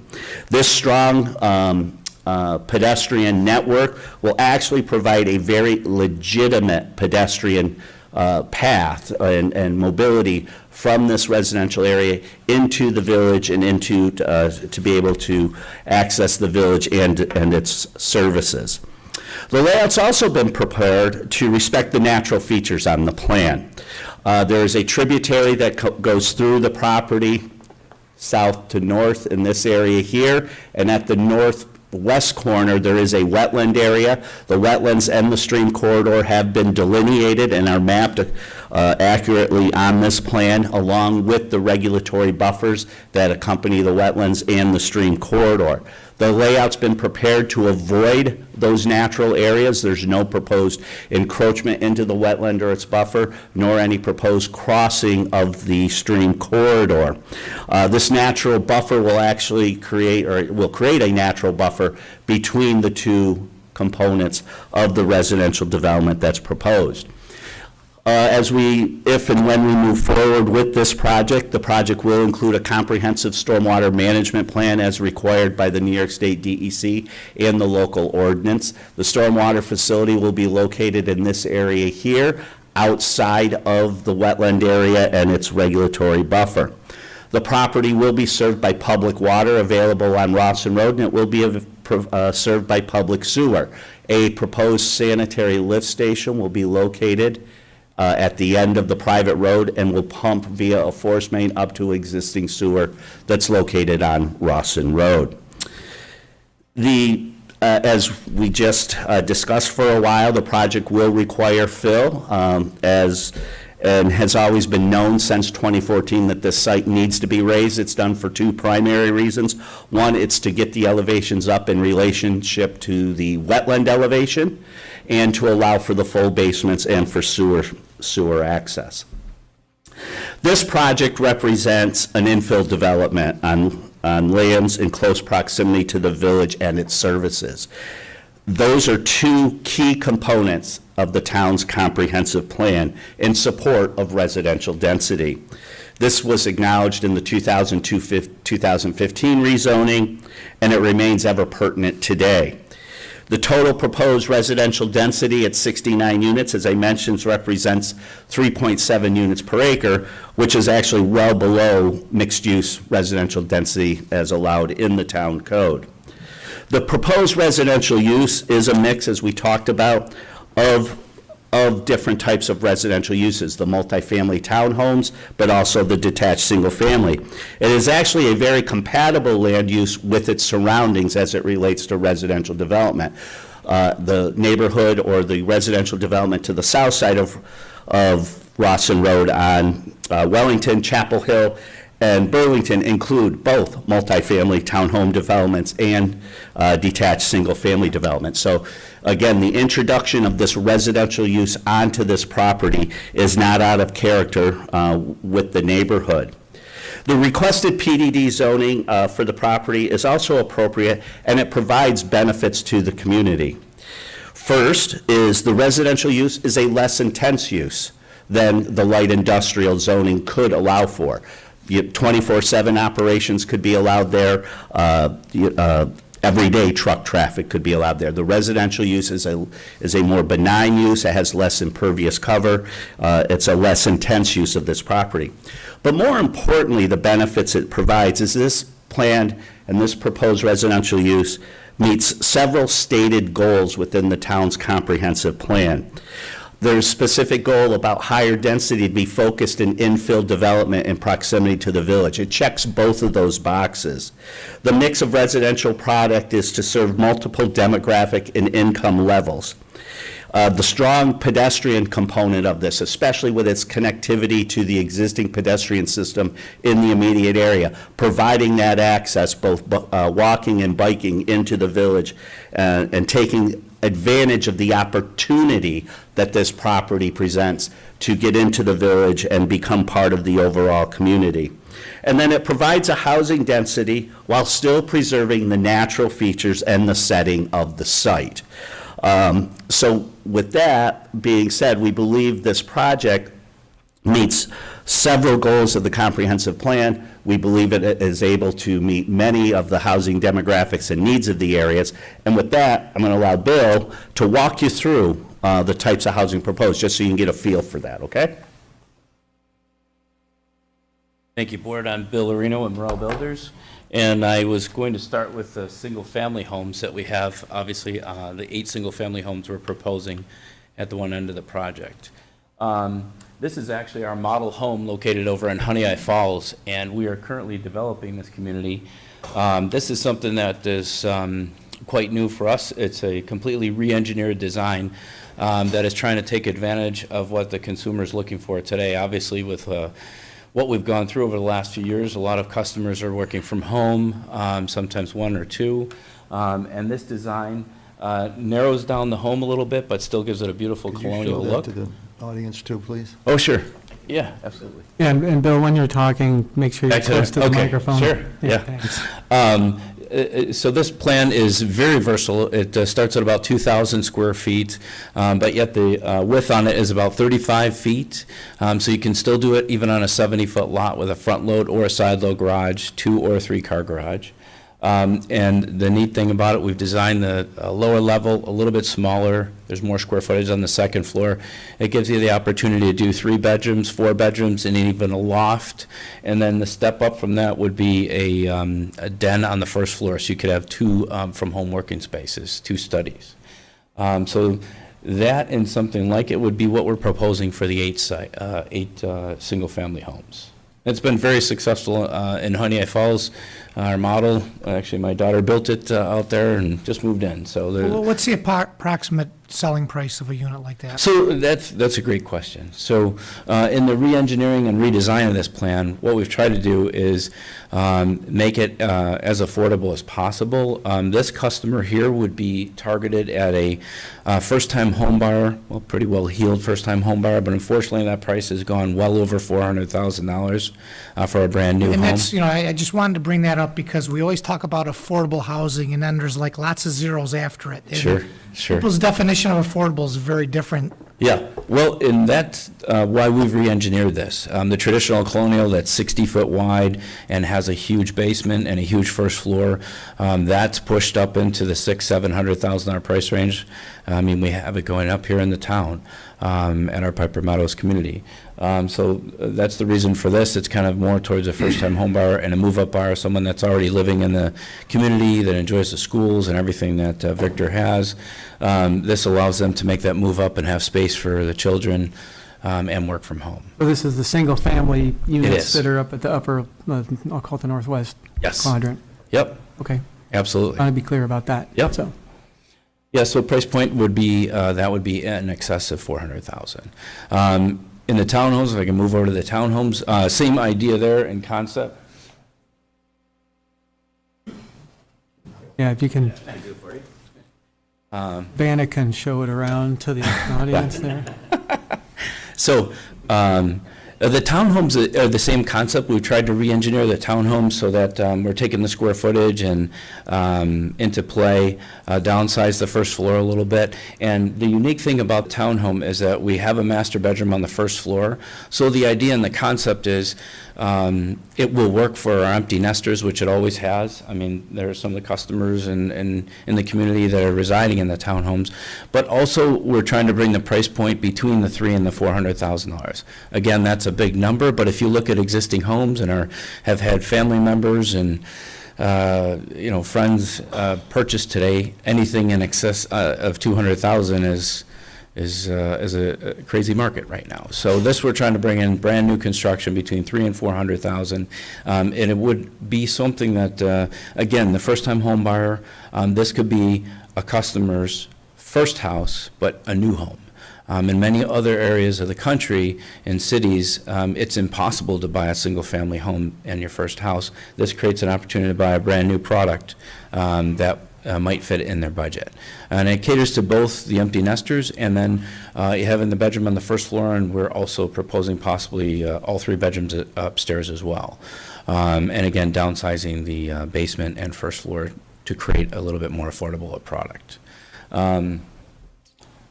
Design-wise? This is Scott Morrell. How are you?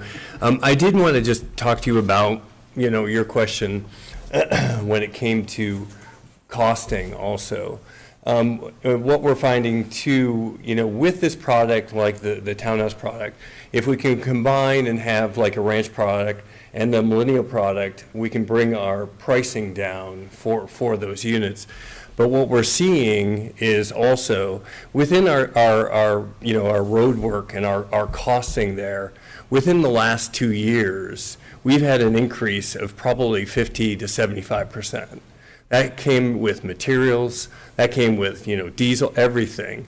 And so these costs, have driven our lot cost up. So we're trying to, create a product that's much more, much more creative.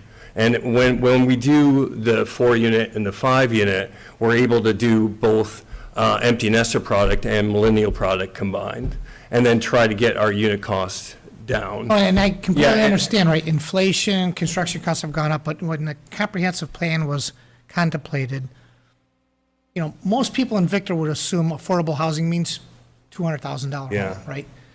I just wanted to be, clear that we're not talking about $200,000 units. We're talking about $400,000+ units. Yeah. Just so people understand the Well, the and current we're- definition of affordable But housing. we're also trying to do like 300,000 on up, but I totally agree with you if we could get that target down. But I'm just trying to tell you too, that it's becoming, even within the last 2 years, it's becoming so much more difficult to make that happen. And still, because, we have, I have 6 kids that are evolving and some of them are coming back into this area. And that isn't an easy task to have that as a starting point. But, when you have lot costs that are this much, that's why we're trying to make some more creative product that are 4 or 5 unit product that makes it so they still have 20 feet of backyard and still have some open space and still have some ability to have their own, separate unit and make it much more, as affordable as we can, so.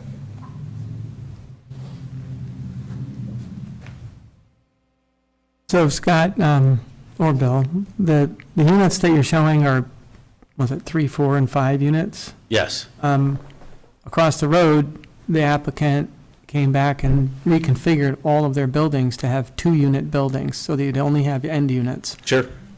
Because it was difficult to sell the interior units.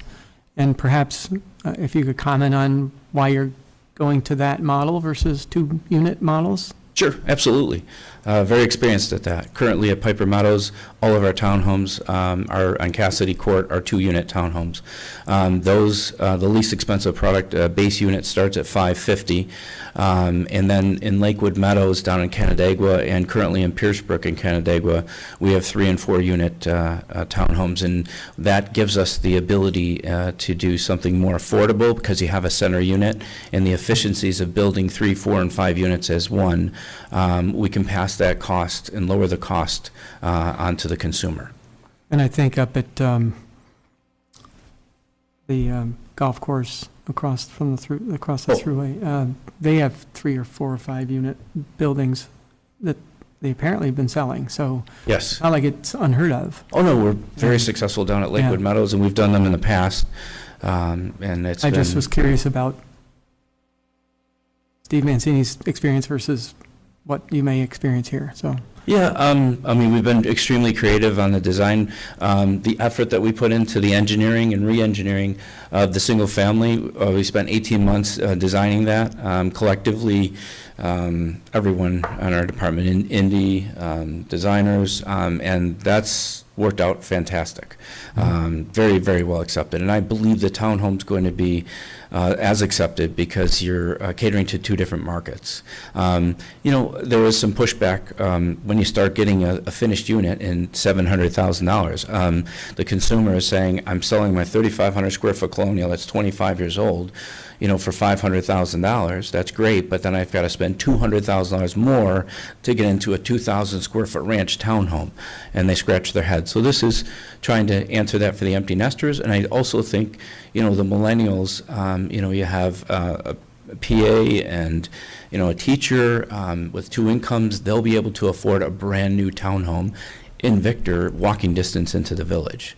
And that's really what we're trying to go after. I know it's not affordable, but I also represent the Billerino team and do existing real estate. And today, writing an offer on a $200,000 existing home, you're going to be up against 15 other offers, and you're going to overpay by $50,000. It's probably going to be a 35-year-old home that needs a roof and an HVAC system. So, unfortunately, the market's changing. So the roads will be dedicated town roads within this No, I think subdivision? private Or is was this what I private? heard. It's private, okay.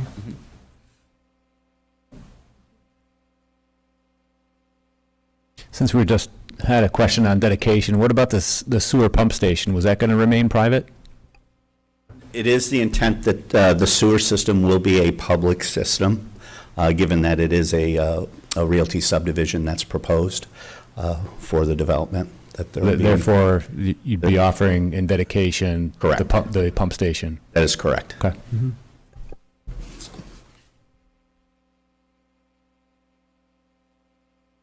Any questions from the board?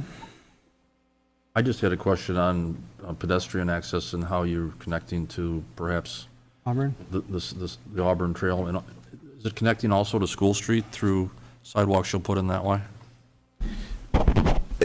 There's no sidewalks proposed from Rawson Road to School Street on Rawson Road. The main pedestrian corridor that we're looking to connect to is the Auburn Trail. So we'll connect internally to the Auburn Trail, and then that will open up the access in that regard. So someone who's living there, and if they wanted to walk to the village of Victor, how would they get there? They'd have to go on the shoulder of the road then, in order to get there if they're going to walk? There's sidewalks on the other side. Yes, there are, yes. And that was the importance of bringing the sidewalks out to Rawson Road. Sorry, I didn't understand it. No problem. Across the road, so you'll have to have a crosswalk. Right, yeah, we'll work with the highway superintendent on striping crosswalks if necessary. Not to get too far ahead, but that is what we would flush out. Obviously, through this process, ultimately, Is there going to be step 4 or public 5, ac- we come here for site plan or subdivision review. Is We there would going to do be that. public access to the Auburn Trail through this project?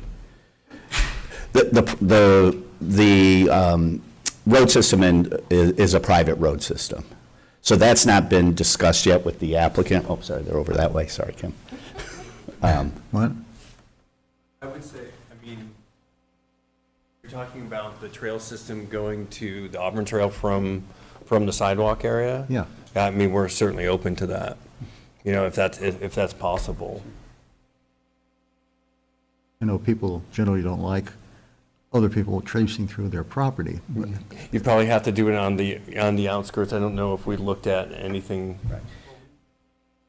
Well, I was going to say, the only reason, that's actually the reason we're proposing sidewalks. So it puts it in along the road in the front. We're not doing like a trail system going along the rear areas or something. It is a defined pedestrian way. So So for instance- it's basically, you would expect to see people there. Peter, point out where we put the access, so it's not through somebody's yard. Correct, yeah. So we have the sidewalks on one side, then the connection is actually off our turnaround here, which is the turnaround at the end of the private road, and that's where the lift station will be. So, right, you're not going to be going through between people's homes or anything. It's going to be an area that's going to be, compatible to allowing a pedestrian connection out to the trail. And that's just something we can flesh out during our review of the site once it comes back to Exactly. us. Mhm. Right, because really what we're looking for now is hopefully is a positive recommendation from the board of supporting, the proposed PDD for the property. So Joe, just a couple quick comments is, we had done quite a bit on the previous PDD to get it right sized to the site, and we were probably somewhere in, I think it was 48 or so units, I think as someone else had commented. So we're going in with a higher density than we had kind of settled in through the iterative process. So that'd be my first reaction, is the density probably needs to come down. And then the second point was, I believe in the village, at the corner of Rosser and School Street, there's a proposed high-density housing application, I think potentially. So I just think that that needs to be contemplated as part of this discussion, right? So the environment has changed since 2014 under the previous application approval. And can I make a comment regarding the density? Jim Barbado from Pride Mark Homes. And we talked a lot about cost, the market, and how it's changed. And obviously, the increase in density is something that we're doing to try to bring those costs down. We had the same infrastructure cost if we put 48 homes here, or we put 61 or 69. It's the same cost. So by increasing that density, reduce those costs by 25%, and that goes to the consumer. I So, understand, but I mean, either that's- consumers are willing to pay for it or not, and we have to watch for the interest of the total community. Understood, but we're in a changing market, and we're trying to meet that market need, and there's people with fatigue in trying to find a house. I went 2 weeks ago to Ontario County, has hired a consultant from Philadelphia to address the housing crisis in Ontario County. And it was talked about what the county and the towns need to do with infrastructure and zoning to accommodate people that want to stay in the area and just can't find a place that they make sense with. But that may be an indication that this is no longer a place of high growth. I mean, that may be the reality of it, too. But you're trying to also meet the needs of those that live here and they want to stay in the area. The people and that you're- live here already have a house. But you lose, I understand, but they have kids that grow up and want to stay. So the population's always growing. We're and we trying don't to find a wanna balance force across them all out. these objectives. Yep. And, affordability is one, and we already said, hey, affordability is not what it used to be. Yeah, But we and we're also have doing to all look we at the can impacts on to try to bring the that town. back. as Well, I best guess we can. I'd suggest also, Alan, to those comments, let's compare it to the density of other townhouse subdivisions that we've recently approved. And honestly, they were saying it fits within the character of the community. Yeah, the Drumlin's right across the street has a certain density and up the top of the hill. How does it compare to that? It'd be an easy conversation to have.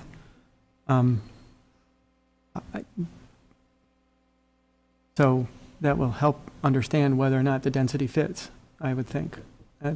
Those were all single-family homes on the last application, I believe, right? But I think initially it was a much higher density proposal, and again, through an iterative process, we landed on single-family homes in that, what was portrayed, so. Okay.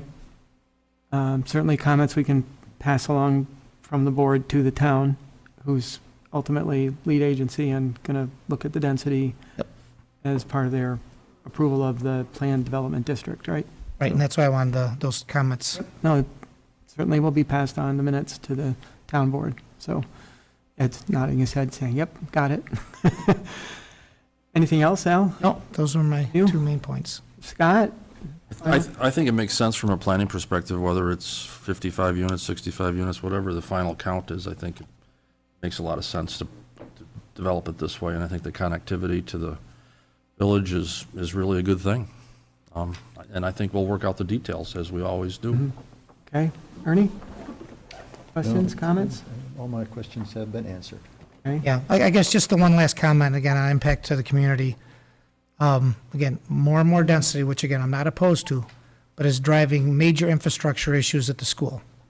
To the point where there's no more expansion, traffic is a nightmare, safety's becoming an issue. And every time we put another unit in, that's going to put, a bigger strain on the school's capability to support it. Okay. All right. Town board will hear that, I'm sure. Ernie, were there any comments from you about how you feel about the density or Well, I was surprised to see that it's, that this many more units than originally proposed. I know there's a price factor you have to worry about, but there's other things we have to worry about, like the schools. Well, I guess from the board, I would say to the town board, we're concerned about the impacts to the school district. We're hoping that they weigh that with the density to the site, I think. I remember we asked Jeff Morrell that question regarding the one in Fishers, and he brought us some data from the school district showing some interesting demographics. And I guess also, Farmington is a contributor to our school district over which we have no control. Right. They're very quick to approve projects, Yes, they are. and a lot more density. And our obligations to the town of Victor. Of course. and The school district is in the town. I of live right Victor, here so- with kids at the school. I get it. The other piece, though, is also the demographic that we're targeting, that we do have the 8 single-family homes, which are more likely to have school-age kids, but we do see fewer kids in the type of home that we're building. That if But this- from affordability perspective, a young family, all they can afford, as you just described, is, right, this No, is a starter home, so. I foresee they're it gonna go- being a mix, but it also will be in our dominated market of empty nesters and baby boomers that we see that demographic is still very strong, that they will be the primary buyer of many of the townhomes. Whereas if it was all single-family homes, you'd have fewer empty nesters and seniors than And you then the typically empty do. nesters may be less price sensitive. Some are, but I do a lot of empty nester housing, and they're price sensitive too. They have budgets. And, The houses on off of Modoc Road that were just approved a short time ago seem to have no trouble finding buyers.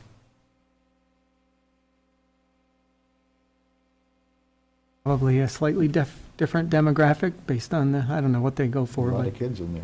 yeah. Some of us can and some of us can't. So, okay. Any last words, West? Any comments from your perspective? Yeah, I stepped out of the room for a minute, so I just wanted to ask a question about the single-family homes and maybe pedestrian access. Is there any plan for pedestrian access to the village or sidewalks along the road to get to the village for those single-family homes? We've preliminarily discussed trying to get a footpath for them to come through the backside and connect to the trail as well. We haven't worked that out yet, but we'd like to have them be able to get access to the trail as well from there. In lieu of sidewalks or in addition to sidewalks? Well, I mean, the sidewalks just on that road, they don't have much road frontage there. We're just talking about to get to the village easier as far as coming down to get to the Auburn Trail. Okay. That's the easier connection to the village, obviously. Okay. All right. It's something to work out, obviously. Yep. Yeah, that's a detail that's down the road. I was just curious. So one of the printouts that this town staff gave to the planning board members here tonight is the Plan Development District, kind of a process flow chart. And I'd be happy to bring it up on the screen too. Would you mind sharing my screen, Susie?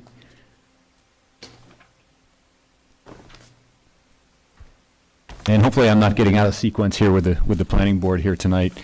But as we know, the PDD process is a two-step process. One, it's an amendment, a potential amendment to the zoning map, right? And that's done by the town board. And then there's a site plan review that's done by the planning board. So we are in the kind of the beginning stage of this. The town board has received the application an application that seeks to amend the zoning map, and they've referred the application to the planning board for input and a recommendation, right? So you'll see in this particular column on the left, so we are kind of here, number 4, the town planning board begins their review. So you may ask to see changes in the preliminary development plan that you've seen here, right? To meet particular zoning requirements that you might want to see with the PDD, and also to protect the established uses in the vicinity and to promote the orderly growth and sound development. So some of the comments that I've heard tonight seem to revolve around this box number 5. So the town planning board, we're going to evaluate the proposal considering these 11 factors that are described in the town code, right? So we need to craft out or describe some of this information as we've done in previous PDD applications. We don't have to go through the nitty-gritty here tonight. Probably what I will do, provided that the planning board is in agreement with this, I can take the conversation and notes that I have from tonight and craft responses to these 11 criteria so that you have maybe a draft resolution to go on at the next meeting, maybe to provide your recommendation to the town board. And And basically, those would be your findings with regard to the 11 factors and your recommendation on the rezoning, and you would report your findings regarding these factors back to the town board. So, so that doesn't mean you're approving the plan, right? When you make your recommendation, you're not authorizing, you're not endorsing and signing off on the plan. There's still a subsequent, then the town board may rezone the property to a PDD, and then you get the opportunity to, again, to look at, review, and refine a detailed site plan, right? So, I've got a blank sheet here on these 11 criteria that I wanted to hand out to you tonight, not to go through tonight unless there's a specific topic that you would like to discuss, but for you to take home with you. And if you have feedback on any of those 11 criteria beyond what has been shared tonight, I would invite you to, respond to either me as your town engineer or probably more likely Kim and Lisa, just for coordination purposes. So, do you have any questions for me at this point?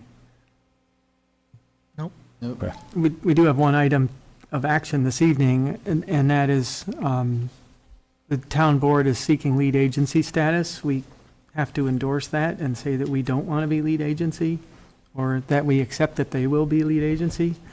Do I hear any objection to that? Well, I just have a question regarding that. I mean, I've seen this type of project go a couple of ways when it comes to seeker. I've seen seeker particular to the zoning, and then I've seen seeker again particular to the, if you will, the site plan component of the project. Is that how we're doing this one? Yes, and the code is set up this way, the town's code for PDD process. We're going to be deliberately segmenting the seeker review for the rezoning component versus the site plan component. And that's very deliberate, and it's going to be no less protective of the environment. We need to make that justification, because what that does is it allows an applicant to pursue or seek a zoning amendment map without having to go through the expense of detailed engineering plans, right? Only for the town board to say, no, we're not going to rezone the property, right? So it allows for consideration of a rezoning without having, so that the applicant doesn't have to incur those large engineering expenses. And then if the town board so chooses to rezone the property, then you get into the nitty-gritty of the detailed engineering plans.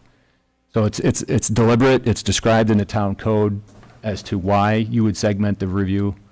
So hopefully that's helpful. So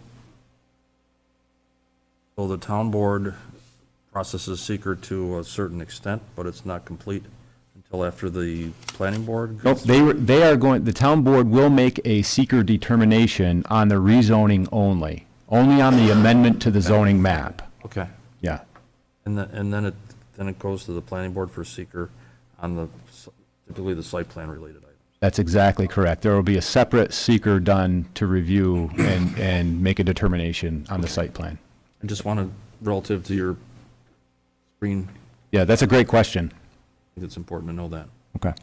So I do need, I guess I'll get back to my initial comment was, I do need to get back to the town board. We as a board needs to get back to them to let them know whether or not we agree with their desire to be lead agent.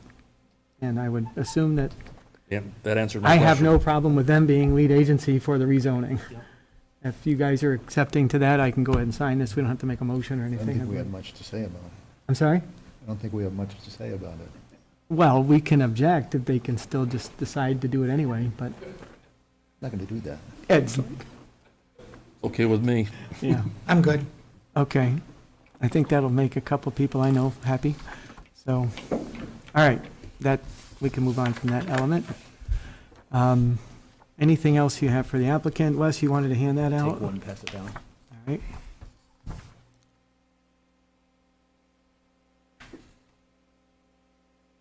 Looks like a homework assignment here. That's a homework assignment, sort of. I only need one. But I believe at this point tonight, the planning board is not prepared to make a formal recommendation back to the town board. Is that correct? Correct. I think we should do it next meeting if we can. But if not, Okay. wait, that's how the board feels. So, These are the criteria that we are to consider? mhm. That's correct, yep. Any questions for Wes on these immediately, or we can pick this up again at the next meeting? There's also a handout that staff has provided. It includes the resolution and the 11 criteria and how the planning board responded at the last go-around when this was zoned to a PDD in 2014. Or was it 2015? I guess it was 14. 14, It was yeah. actually rezoned in 2014. The local law was officially filed with the department. That sounds familiar. January 2015. That sounds familiar, yes. Okay. I'd be curious to see what was said last time, just as a reference. We can email that to you. Yeah. So it's readily available. You've got it in your email. We can get that to you. Yeah, I've also included the minutes for the last one in your packets and in the Dropbox, so I did Okay. copy the minutes for you. Thanks, Lisa. A lot of stuff, a lot of history here. Yeah. Anything else anybody would like to bring forward to the applicant? Thank you. Hey? Thanks, gentlemen. Thanks, everybody. All right, have a great holiday weekend. I believe that's it for the board this evening. Any motion to adjourn is accepted by me. Move it. I'll That second. moves, Ernie seconds. Have a great holiday, everyone. If